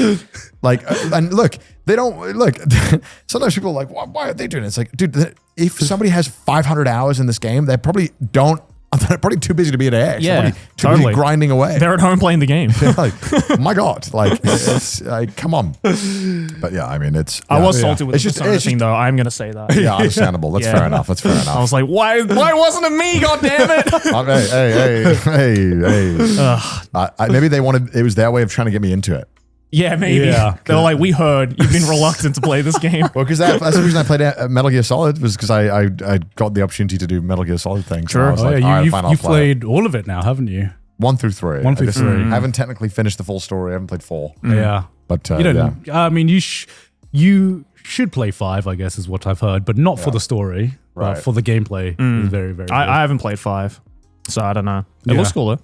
Yeah. But no, I mean, people always get salty about it. But you know what? That's Twitter. And Yeah, it's Twitter whatever. is always miserable. Yeah. And it happens. But even with like your anime, some people are being absolute no reason. I mean, it's Twitter. you know- Twitter's going to be Twitter. Yeah, the I- internet But do be I incinerating. saw you speaking about it on a stream, and I thought you had a really good response to it. I mean, it was just like because genuinely, it's just how I feel. I'm like, damn, I am too happy and too proud of this to even like let any negative comments really affect me, because I'm like, the biggest thing about this is that I approach this in the same way I approach any of my YouTube channels, YouTube comments. Like, do you guys feel bothered when someone's like, I don't like your content, you know? No. No, because like for me, I do my content for myself. Yeah. I am trying to make content that I would watch. And to me, if other people want to watch it, then that's just a fucking bonus. And that's how I treated this anime. Obviously, the production and the cost is a lot higher than its usual YouTube video. But because I was coming into there with basically the exact same philosophy as I do my YouTube content, I'm just happy that I get to put this out. And fucking, As you should. and fucking Twitter comments, like 10 million people can call it mid. I don't really care. As long as if it like is able to affect people, or if people who, you know, can resonate it in the same way I resonate with my own content, that's all I'm really aiming for. Of course, yeah. You know? I mean, Absolutely. it's a great response. I mean, I'm pissed off because you're my mate and reading this dumbass, stupid people. I did want to fight them for you. Yeah, I'm like, you know, these people get annoyed at you for trying something, you know, and putting money in the industry and working directly with animators. Yeah. And then the same people who want the same fucking regurgitated slop back to back. Yeah, it's like, And meanwhile, who- what are you doing? Who want like bad industry practices to keep going because they're like, but we get good anime. It's like, my God, shut the fuck up. Yeah. Like none of you guys, even, I'm like, Like, if so you think annoyed. you can do it better, then you do it. Yeah. You know, stop fucking shouting into the void, because no one's going to listen. I just think I've gotten to that point where I'm like, I'm just going to continge do my own thing. You've no You know. enemies. Yeah. I Yeah, still yeah, have some yeah. still. You have the right way to go with I it. haven't reached enlightenment yet. I was pissed off for you. Yeah. Thank you Pieces very of much. shit. Thank you. People who can't be happy about anything. No, miserable But people. I mean, you also have to take it with a grain of salt when it is specifically Twitter. Oh, That's dude, like Twitter Oh, is of like, course, yeah. where they're it's professional haters. it's a platform designed, like specifically designed to hate. Basically, Yeah, it's- you spread like positivity, and it's like, oh, you get some reach. You spread like a fucking dunk, or like just as much like hatred, and it's just. You try to just like rage bait people as much as possible. That's why I'm not on it anymore, it dude. is weird how I kind of almost feel now that like YouTube comments are the general best overall for like even like discussion half the time. Yeah. Like there seems to be, I'll see like comment chains that are quite long. I'm like, damn, this is like an actual like solid-ish discussion. Yeah. and it not in a way that is kind of like nitpicky and overly critical like Reddit, but like I was like, this is like a cool answer. Yeah, it's a casual conversation. Obviously, I'm not talking about your video in general, but just No. I actually agree with you, and I think there are. Pretty good. It's more of just every other platform, kind of like the comments sometimes are just an absolute hellhole sometimes. Yeah. But especially with Twitter, because Twitter, it's like you never see positivity on Twitter. No. I mean, it was again, like we've talked about it so many times, but like giving ad money for tweets is the dumbest thing ever because it just it encourages inflammatory comments. Yeah, it's just like no one should be making money off posting their thoughts on social media, like in terms of like just a fucking like an AI bot, Obviously, bit different. Well, because I remember Instagram used to have monetization as well, kind of in the same way, but they got rid of that shit real quick when they saw what was happening with Twitter. They were like, "Nah, we're not gonna do that. That's gonna be bad." Like when you're doing YouTube or streaming or anything like this, I think there's a lot more thought that goes into producing like even if you are just making like opinions or whatever, or like you're a fucking reactor. At least there has to be some thought and some. You have to show yourself. You have to kind of put some vulnerability out there. Yep. Yeah. Whereas a tweet, you can just make an account, fucking link your Stripe account, and start fucking saying anything. Yeah. Legit. And like it's ridiculous. There's no accountability there. Yeah. I think that's like there's no shame. No. Which I think is also a problem. Yeah. But Which is unfortunate, but it is. that is our Anime Expo, I guess. Yeah, man. I did stay in America for a little bit longer. Yeah. Same. I actually went down to like a near San Diego, and we stayed around the area. I played pickleball for the first time. Pickleball's fun. What? We had a pickleball court near us. Yeah. And you know what? I'm gonna be real. Initially, I was like, "Yo, this shit looks dumb." The name does zero favors. That's the thing. Okay, The pickleball. corniest name. It's such a bad name, but it's actually really fun because I kind of don't fuck with tennis. You don't like tennis? Why? Wait, why don't you like tennis? The only thing I don't like about tennis is that I feel like we're too far away. Like we can't really chat much, you know what I mean? Well, you're not supposed to. But I really enjoy like Look. when I play. Like I haven't done it in a very long time. Yeah. But like if we play like squash or racquetball, it's a very intense sport. Yes. Yeah. But there are moments in between serves where we get to chat a little bit. And I think I really like sports like that where there's moments to chat. So you like it for the social aspect? I absolutely. Sports is okay. social. This is a weird reverse card. I like tennis because you don't have to fucking socialize. It's just like mano y mano. Yeah. You're like, just like looking at them in the Just eye. go swimming. Huh? The ultimate social isolating sport. Swimming. No, but like with tennis, because I used to play a lot of tennis when I was younger. Didn't go so far to have coaching or anything, but we had a group of mates because we had tennis courts near where we lived. Yeah. So we'd always go out and we got pretty goddamn fucking competitive at it. Yeah. Using that experience and bringing it to pickleball, which at this very moment is how can I say this? Pickleball feels like a casual game. Tennis feels like the ranked game. Yeah. You know what I mean? Yeah, Where this is definitely it's the one thing that was appealing about pickleball is that it's so pick up and play, right? And that's you look at the courts. It's very very similar to tennis, and there's not as much like skill expression, I would say, as in something like tennis where you have to like put in so much fucking power. I hope I'm not like fucking. But I get you're basically saying alienating the pickleball. It's to approach. It's fun. I'm not calling this a low skill game. It's a lower bar of entry. Yeah, but it is a much lower bar of entry than tennis is. Definitely. And certainly, I took to this very, very quickly as someone coming from who played a lot of tennis to playing pickleball. But I was immediately sold because number one, it is very much a social game, which is exactly what you mentioned. It's immediately you can get anyone of any age, any like age group will pick this up and play this a lot easier than I'd say tennis, which is I think you have to be much more like physically fit. I think for tennis, because there's so much more running around. There's a lot more running around, and with this one, it just feels fun and feels casual, and you can get like a little bit competitive over it. And there are like how I was playing pickleball was how I play tennis. And then I looked at like some pro games and they were playing something completely fucking different. Yeah, 100%. Yeah. And it's like table tennis. Table tennis is like, the pro table tennis is nothing like table tennis with your mates. The pro table tennis, they're like fucking 10 feet away Oh my from God. the table. Yeah, like whereas whereas with pickleball, right, because I was playing at the back, the meta is to do your serve and then run up near the front of the net. So it's almost like a mix between tennis and table tennis, in a way, because you see that picture right there. That's where you're meant to stand with pickleball for a lot of the times. So you can't go further past that line. So you can't like full on do a volley or anything like that. But because you're so close, a lot of times you can't get like too much power unless someone's like fucks up and like you can smash it down. So it's more about reacting to where the other people play it. So yeah, like I said, it's very much a mix between tennis and table tennis that is a lot more accessible than something like tennis. Yeah, I really want to play it because I used to play tennis for about I played one year I played regionals in Australia. You do give off massive tennis vibes. Really? Like tennis kid vibes. I played tennis for like 10 years. Yeah, I don't know why. Yeah. I think Joey, he's a tennis kid. Which is funny because I hate watching tennis. Watching tennis is different. But I love playing tennis. And watching tennis is fucking goated, man. I just never got into it. But it's so fucking fun. Yeah, I have a couple of mates who live here who have like really gotten into pickleball. Yeah. And they've been trying to get me to go. Because apparently there is only one pickleball court in the entirety of Tokyo.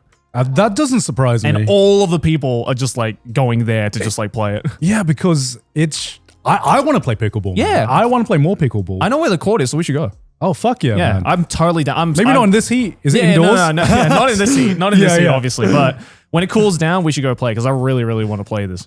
Yeah, because the courts are a lot smaller than tennis. Yeah. And it's just, I think my biggest preconceptions, unfortunately, was the fact that it was called pickleball. Yeah. And the fact that I was like, oh, this is an American thing. Americans love to just invent sports, and just claim it and just be like, yo, this is the best sport of all time. Wasn't it like, what was the story behind why it's called pickleball? Wasn't it like... I think the guy who invented it had like a pet or something. Yeah, it was like a dog was called like Pickle, Pickle right? or something Yeah. like that. A reference to... thrown together leftover non-starters in the pickle boat of crew races? What? Is that why it's called that? Okay, never mind. It's a combination of different sports. Remind me of the pickle boats in Crew. Oh, so it's not... Oarsmen were chosen from the leftovers. Oh, okay, so there's actual thought put into it. Yeah. Oh, they named the game... Oh, okay. But according to another guy, they named the game after his dog. So, it's a... So... Who is it? So they have the cool sophisticated answer, and then they have the real answer. It's like they have the in interviews answer. Yeah, like I am more inclined to believe that he named it after his dog. I think so because ain't no way someone invents a sport and it's just like, all right, we're gonna name it pickleball. Yeah. After a long brainstorm session, we have decided on pickleball for the name of this sport. Nah, he literally was just like to his wife. He's just like, "What are we gonna call it?" Looked at the dog. Is like pickleball. That'd be sick. Yeah, because I would say I don't think I could handle a game of tennis anymore. Like I probably after training a bit, Yeah. But it's definitely not as pick up and play. Yeah. See, because like I've been wanting to get back into just like playing sports. Because like as fun and like as gratifying as like gym is, it's just like I don't know, the feeling of like actually working out doing a sport I feel is just so much more fun because again there's also that social aspect, right? Yeah. So yeah, we should do pickleball. Yeah, fuck yeah. I'm so down, totally down to play. Wait, do you need? How many players do you need? Can you do 2 players? You can do 2 players. Oh, okay. You can it's like tennis. You can do doubles or you can do 1v1 as well. Hell yeah. Yeah. Although I mean, it's, I'd say, 1v1 is fine. I actually had a funner time with more people. Normally with tennis, I hated doubles because I was like, no, I want to prove that I'm fucking better. Yeah, I was always like, get the fuck out of the way. Yeah. Get out, you're just taking up court space, all right? Get out of the way. This is about me, actually, and me proving I'm better than the other person. But with pickleball, I was like, I had a lot more fun with more people because it was like, it felt like a social game, Totally. So... if we can get like a pickleball, pickleball team going, because it certainly made me appreciate the concept of, I guess, game design. Because when you hear about game design, I always thought about, difficulty curve, accessibility. Yeah. I hear about that, and for some reason, my brain just goes to video games, right? Yeah, me too. Yeah, but then playing pickleball, I was like, oh, it's the, I know it's the same kind of philosophies and concepts, but it was the first time I'd experienced this in a real life sport, because I'm so used to all of the sports I know in my entire life being established since I was born. Football. Yeah. Basketball, tennis, all that kind of stuff. It was my first time experiencing a new, I guess, more modern sport and being like, oh, okay, so this is the appeal of a sport like this. Fair enough. Yeah, that wasn't the only sport I played while I was away as well. What else did you play? I had this enlightening moment where I was like, okay. Now I finally understand why every middle-aged white man plays golf now. Yeah. Okay. How come? Because so this was back when we were in Wisconsin, and I try to be a good son-in-law and go along with my dad anytime he wants to go golfing. His golfing friends are exactly the type of people who you think, right? Yeah. Okay. And they're very fun, very respectful. But I'd gone a few times golfing with him at this point, and even though I golfed as a kid, bro, I fucking suck as an adult. Oh my god! Of course, yeah. Like it was everything up to this point. It was just me fucking up every swing. The worst score you can get is 9 in every golf course, and we were going to like some professional golf courses, and I was straight 9s. People were like, "Oh, I would be happy if I got a 9 or an 8." Yeah, because I was keeping track, because I was like, "Okay, I'm getting 10, 11 on this sometimes." There was this one time where I literally ran out of balls because I kept hitting them into like the water trap in the pond, and I literally ran out of balls. Wow. And so his friends were very, very respectful, but it was kind of just that. It was just like, okay, it's gone. It's just the son-in-law trying to go along with his dad. But this one time, this summer, I don't know, something just clicked. And I remembered all of the lessons I took as a kid, and I play like the best game of golf in like recent times. Damn. Now you're addicted. No. Not that I'm addicted. I'm just like, something just clicks. I get my swing down. I actually start hitting the ball like a beginner golfer should hit. So I'm no longer getting 9s. I am actually getting like within like the range, within the scoring range. But, that's good. But they can tell. And I remember we were halfway through this golf game, playing the best game of my life. And then one of his friends goes, "So, Garnt, how's the business going?" And I'm like, this is peak golf talk. Yeah. This is peak golf talk. I'm just like, this is the first time I've been asked about my business or what I do. Yeah. And I'm just like, holy shit, this is the fucking middle-aged white man respect thing that comes into it. I'm just like, this ain't no fucking way I start hitting good golf shots and then suddenly there's an interest in what I do in my business, Like I recognize that golf is the social sport. Oh, yeah. 100%. That is like, yeah, because you spend like seconds hitting the ball, and most of it is driving or walking around. And chatting. Like so, it's you'd love it. Yeah, it's the ultimate social. I game, recognize that. Like I would enjoy these because also as men, right? We don't have a lot of like day activities. Yeah, that we can do. Yeah. We kind of I'm sure there's tons that we can do, but like ones that we can universally share with every man. Yeah, there's not that many. And like maybe if you do other sports, maybe not everyone's really on board with it, or maybe someone's not physically fit, or if you want to do like board games, not everyone fucks with board games. Like that's the sad truth. As much as I fucking want them to, and golf's one of those things where you can kind of it seems like you can kind of get everyone to come along at least. But the thing I don't like is the whole politics around golf and having a golf membership and in Japan it's insane. It is expensive. That is what I also don't like. But it's fucking bonkers in Japan. Japan, it's an asset they trade. is golf memberships in Japan. Some of them cost like tens of millions, and they will invest in golf courts they have no intention of going to because they know they can sell the membership.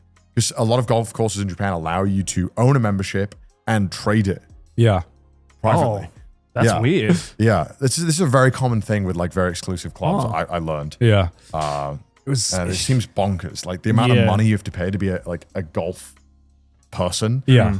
Whereas like I could just go to the driving range and spend like 15 I mean, bucks. I much prefer the me to driving video. range, honestly, because you're just hitting a bunch of balls. It's like good stress relief. Yeah. It was just so weird realizing, I always knew this, but experiencing the fucking, I guess, moment where you impress an old white man and he's just like, all right, he's a real one. He's talking to you. Maybe we could do business together, huh? I mean, you know, a lot of businesses just talking to people and befriending them. That's how it goes. So, I mean, that's why golf is an important aspect. Yeah. So basically, if you want to impress middle-aged white men, just work on your golf swing. Work on your swing. that is the secret. Yeah. I didn't realize it was that simple. Yeah. But it really is. It very much is. Dude, that's so funny. What if there's like an affordable golf club in Japan? There must be one.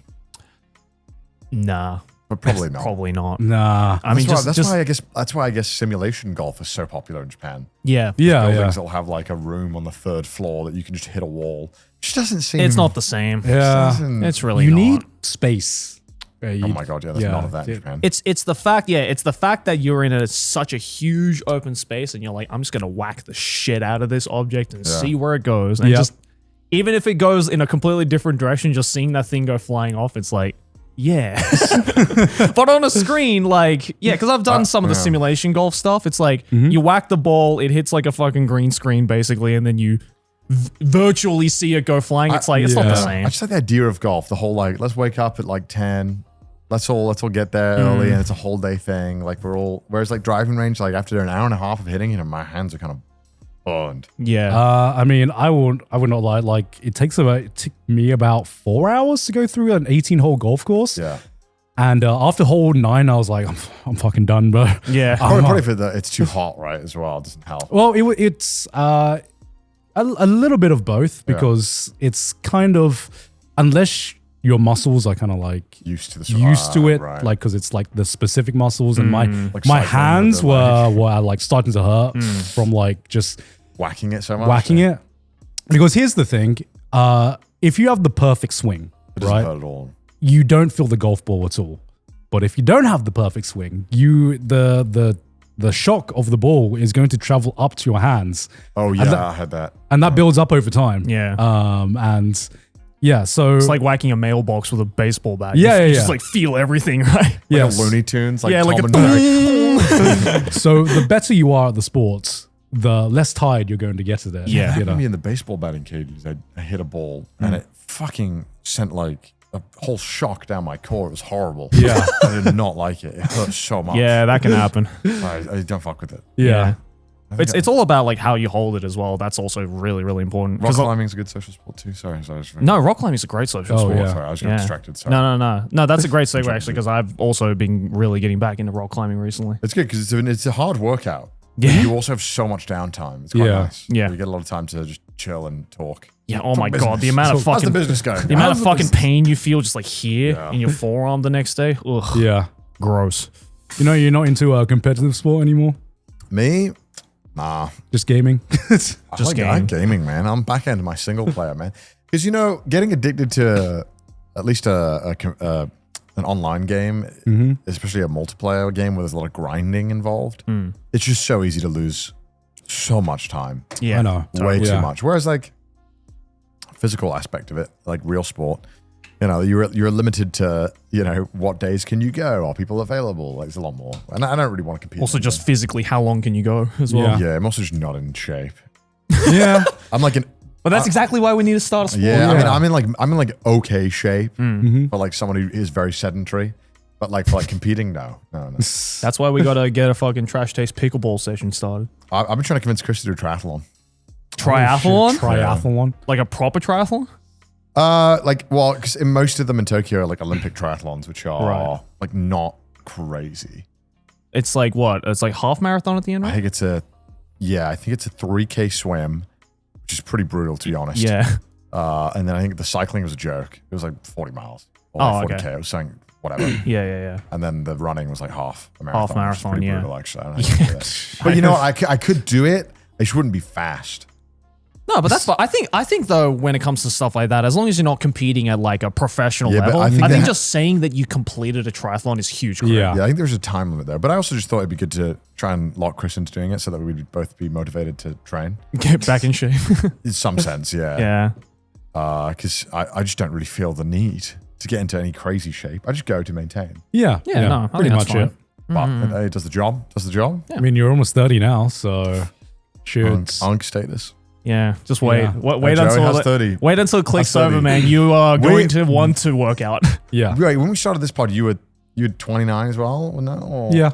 Shit. So No, we all I started was in our just 20s. 30 actually, Oh shit. because we started after We COVID. started at 20. Yeah, you guys started. We at 20. started deep in our The 20s. youngins started in their I see, I 20s. see. Yeah, I was crazy. 30 when we started this podcast. That's fucked. Yeah, that's more crazy. fucked. You're closer to 40 now than you are to 30. Yeah, I'm mid 30s now. That's crazy. But what's crazy, you have a youth of a man of young energy. Yeah, you really do, man. Out of the three of us, you're definitely the most useful.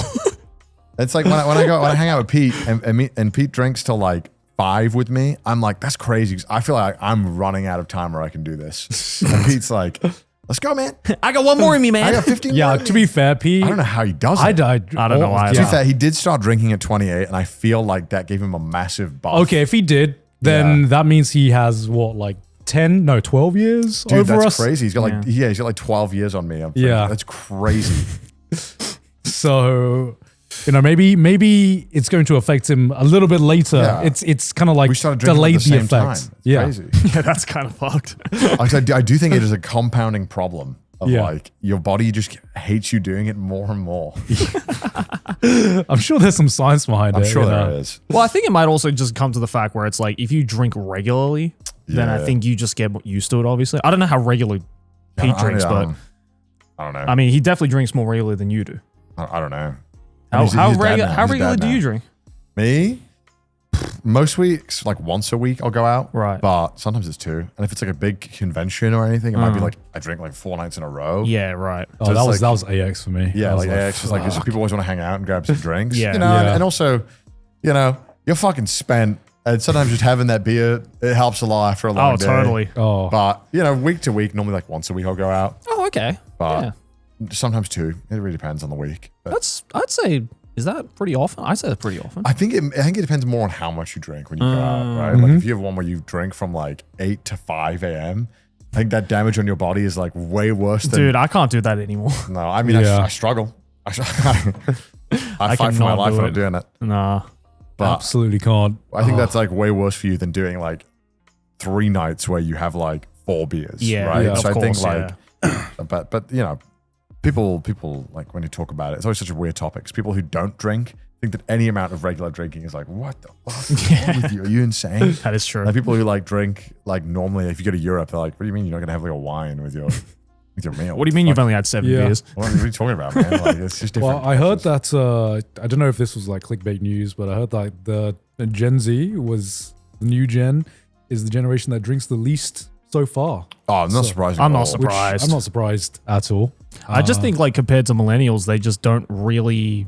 I think the culture of just like going Especially in out to America. drink with friends is not well, really a in, thing. in America, depending on the state you're in, there are a lot of alternatives. Yeah, to yeah. getting drunk. Weed is big too. Of course. Yeah. Yeah, I know a lot of people who just like in America. I feel like half people I hang out with just don't flat out do not drink at all, Yeah. Yeah. which is like fine, it's whatever. Yeah. But, losers. Missing out. For me. Couldn't be me. No. Sorry, I'm just being dumb. But yeah, I mean, it makes sense. I mean, and I saw like a couple of things about how, you know, they always talk about one glass of wine a day is good for you. I was like, that's all bullshit. I don't believe it. I don't No believe amount any of alcohol that is generally anymore. good Yeah. For you. Yeah. There's no amount that's good. Do you know the biggest fucking there's one thing worse I've heard than like a glass of wine a day is good for you. When I was in Ireland, where they were like, yeah, if you're pregnant, we give them a glass of Guinness, one Guinness. And it was this Irish taxi driver who was telling me, can you Google this? This is very normal, yes. I think the thought process was, I don't know if this is like, they stopped doing this now, but there was a lot of iron. It was the iron in the Guinness. Yeah. And apparently it would be good for... you might need to say pregnant woman. Yeah, I think that the thought process was iron, because doctors in Ireland were once known to recommend a pint of Guinness as a source of iron. That's crazy. Which is the most Irish thing I've ever heard. That is so Irish. I love it. But I was in this. Pregnant women are now advised not to drink Guinness because of its alcohol content. Yeah, no shit. No shit. Yeah, this Irish taxi driver was telling me, yo, if you guys are ever thinking about having kids, you should give them a pint of Guinness once a day. The iron in the Guinness is going to help the baby a lot. I'm like, sounds like a bit of misinformation to me, but oh really? Is that why you have 3 teeth now, Mr. Taxi Driver? I mean, like, look, it's been phased out for a reason. Well, phased out in some places. No, dude, but like this, that Guardian article there, it says my doctor in the 1980s. That's not that long ago. Yeah, exactly. Right. I think this was only a relatively recent thing where they stopped recommending this. That's Like, insane. I think it was like 2000s they changed hands. I think. Yeah. That's crazy. God, the Irish will do anything to drink again. Yeah, right. They're like, you're pregnant. It's healthy now. You're like, so doctor, I can still drink a pint of Guinness a day, right? And the doctor, Guinness ain't alcohol. the GP's like, yeah, go on, man, you deserve it. You've been carrying her for Why 9 not? months. Why not? Blow off some steam. Oh man, That's wild. Yeah, I can't imagine that would be good for the baby. No, absolutely. It's like you could also just get iron from eating broccoli. Yeah, or I like think that's like any food. When we talk about this, it's just like, why do we have to bring alcohol into this? Don't drink. Well, you know, pregnant women needed some time off as well. Yeah. Apparently. Yeah.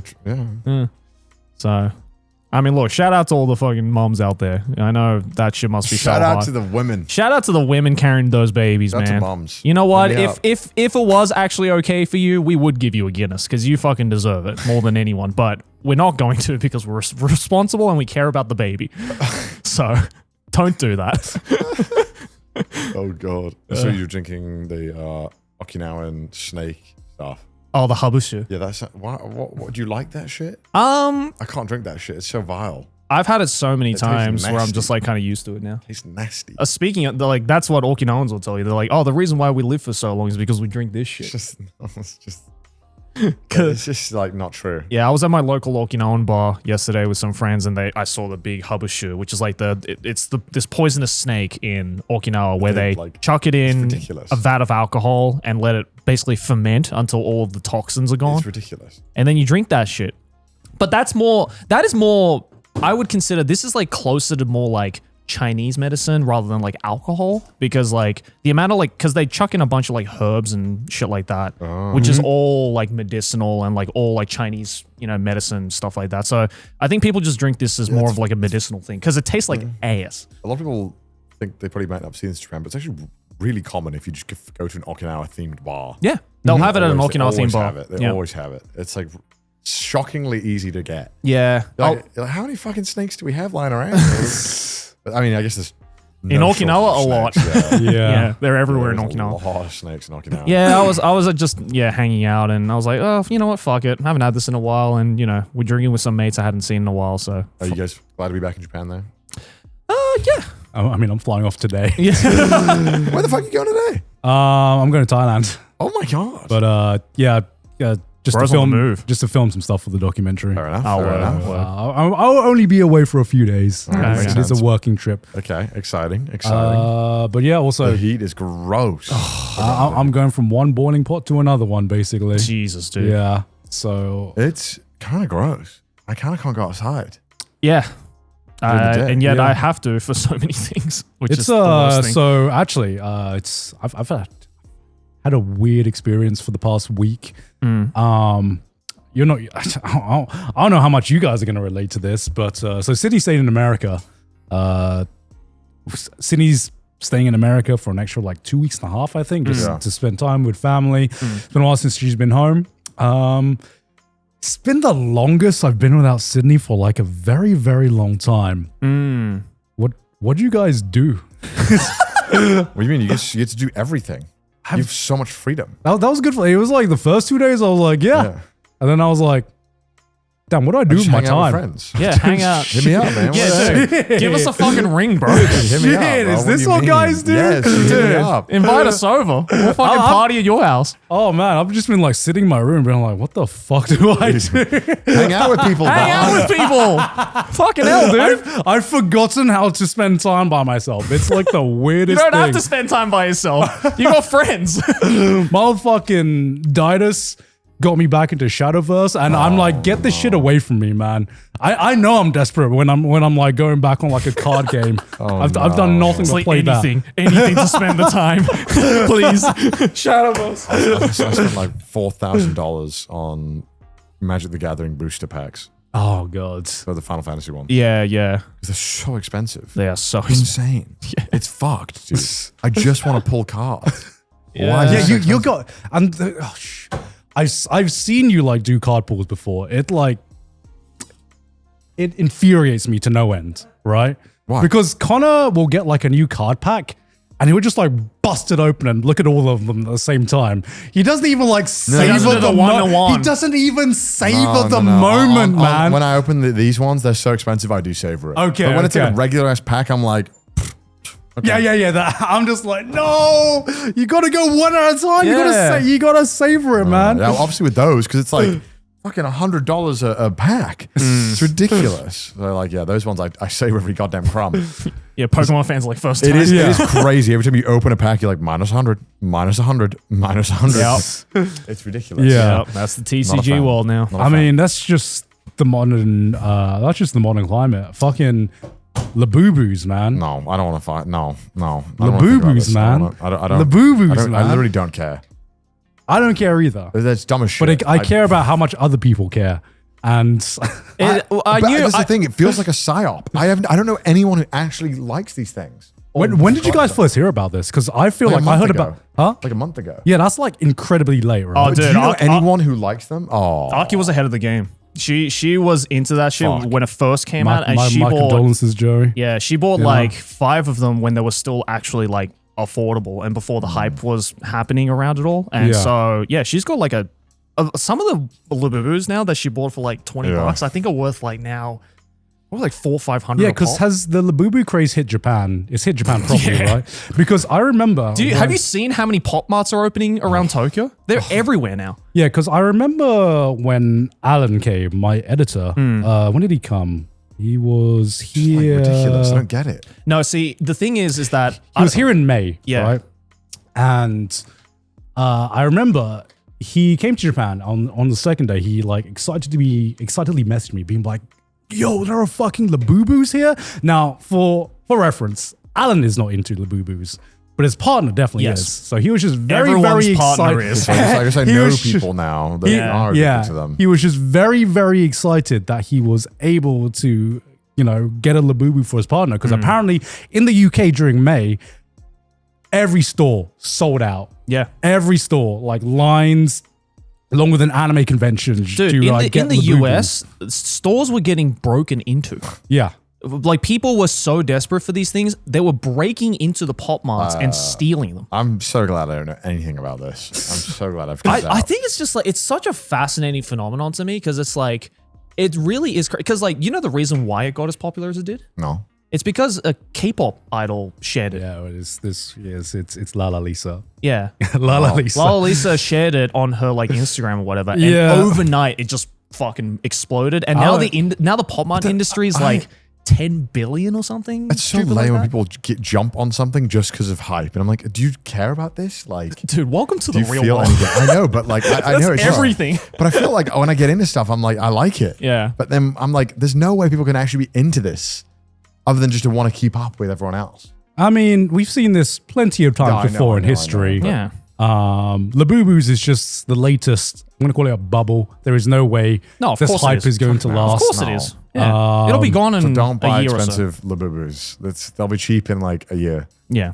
But obviously you won't care about them every year. So Or maybe they won't. Maybe they'll be like Pokemon cards and outlast everything. I don't think so. I don't know. Like sometimes I see like modern children's toys, children's items, and I'm like, how the fuck can the children afford these nowadays? No, the children aren't buying them. I think that's the saddest thing of all. Is like kids just can't play Pokemon cards. Right? They just they have to buy like the basic starter decks. They don't get the joy of having to beg your parents for one pack. Yeah. But I think that's exactly why Labubu's got big, is because it's the same thing that happened with Pokemon cards, in the sense that like all it is like nostalgia playing its role, in the sense that so many kids, like millennials, like our age group, grew up playing Pokemon cards, and so now there is this huge Pokemon card craze to bring back that nostalgia of owning Pokemon cards. It's the exact same thing with Labubu, where like a lot of, especially these girls who are obsessed with Labubu and Pop Mart, they probably had these kinds of toys when they were growing up.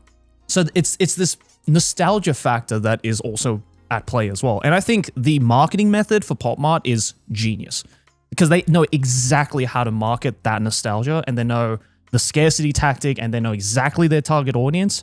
So they're purposefully not creating Labubus to create that scarcity. Yeah. And people are going insane over it. And it's created a multi-billion-dollar industry in like several years. I mean, it felt like it's overnight, honestly. Yeah, it really was. I mean, it's the Labubu craze. I mean, I knew it went too far when I saw that picture of someone who left a Labubu on Karl Marx's grave. Did you see that? no. There's this picture that someone took recently of the my Karl Marx God. grave, and someone had left a Labubu there. Oh my god. And people are like, this is how you know we've gone too far. Oh, God. Yeah, if you look up Karl Marx grave Labubu, it'll probably come up. Yeah, I think this is. I hate this. I hate this so much. I'm like, what the fuck? Who would do that? Wow. You know that scene in what's the Arnold Schwarzenegger Christmas movie? Jingle all the way. Jingle All the Way. I When always they try and get the fucking when they try and get the Ultraman the last toy. As a kid, I always watched that and I'm like, ha ha ha, funny movie thing. And I'm like, I see shit like this in real life. I'm like, yeah, wait. like the fucking postman in that movie does a bomb scare. To try and get it. And I'm like, that's not far from real life. you know what? Looking at the plot of that movie, I think, replace that with a Labubu. I was like, yeah, I can actually see that happening. Yeah. In some way, shape, or form. People are desperate and dumb. Yeah. It's I people just doing think the saddest thing, is like you said, the fucking scalpers, going back to scalpers. Yeah. Oh my Seeing God, like some bro. like old fucking men just camped outside the store to buy Pokemon cards. I'm like, It's God. so sad. There are some things that I just think are like the lowest rung of society, but just taking happiness away from children and just like hoarding it for yourself. Yeah. That is up there as like there's also like pictures of people who go around stores and like, look how many boxes I got. And you're Yeah. like, It's like, no one cares, dude. it's cringe, though. Shut It's up. robbing joy from fucking kids. Yeah, who exactly. these things. At least we got to fucking enjoy these kids things when we were kids. Yeah, right? exactly. I feel sad for these kids. You don't get to fucking enjoy anything. Yeah. Well, I think it's just like the younger generation. I just don't think are the target audience for these Labubus. Yeah. And if they are, I don't think they're the majority. I think the majority literally are people of our These are not generation. for kids. Yeah, they're Yeah. not for kids. No. Well, yeah. depressing. So- But hey, hope you enjoy your Labubu's. Yeah. Yeah. Enjoy your And Labubus. hope you Enjoy enjoy your this Pokemon episode of cards. Trash Taste. Yeah. Hey, look at all these patrons, Ooh. though. You can join this list. And by the way, every single week we have Patreon exclusive content, and we have a brand new one for you guys this week. No Mudan, way. play a clip of that. This is a fucking disaster. Can I get the wheat? We need to do the sushi, guys. God, the Chinese music is making me so patriotic, and I'm trying to focus, man. I'm trying to focus, but I'm getting too patriotic. Fucking rice on the chopping board. I just try to chop up shit. rice.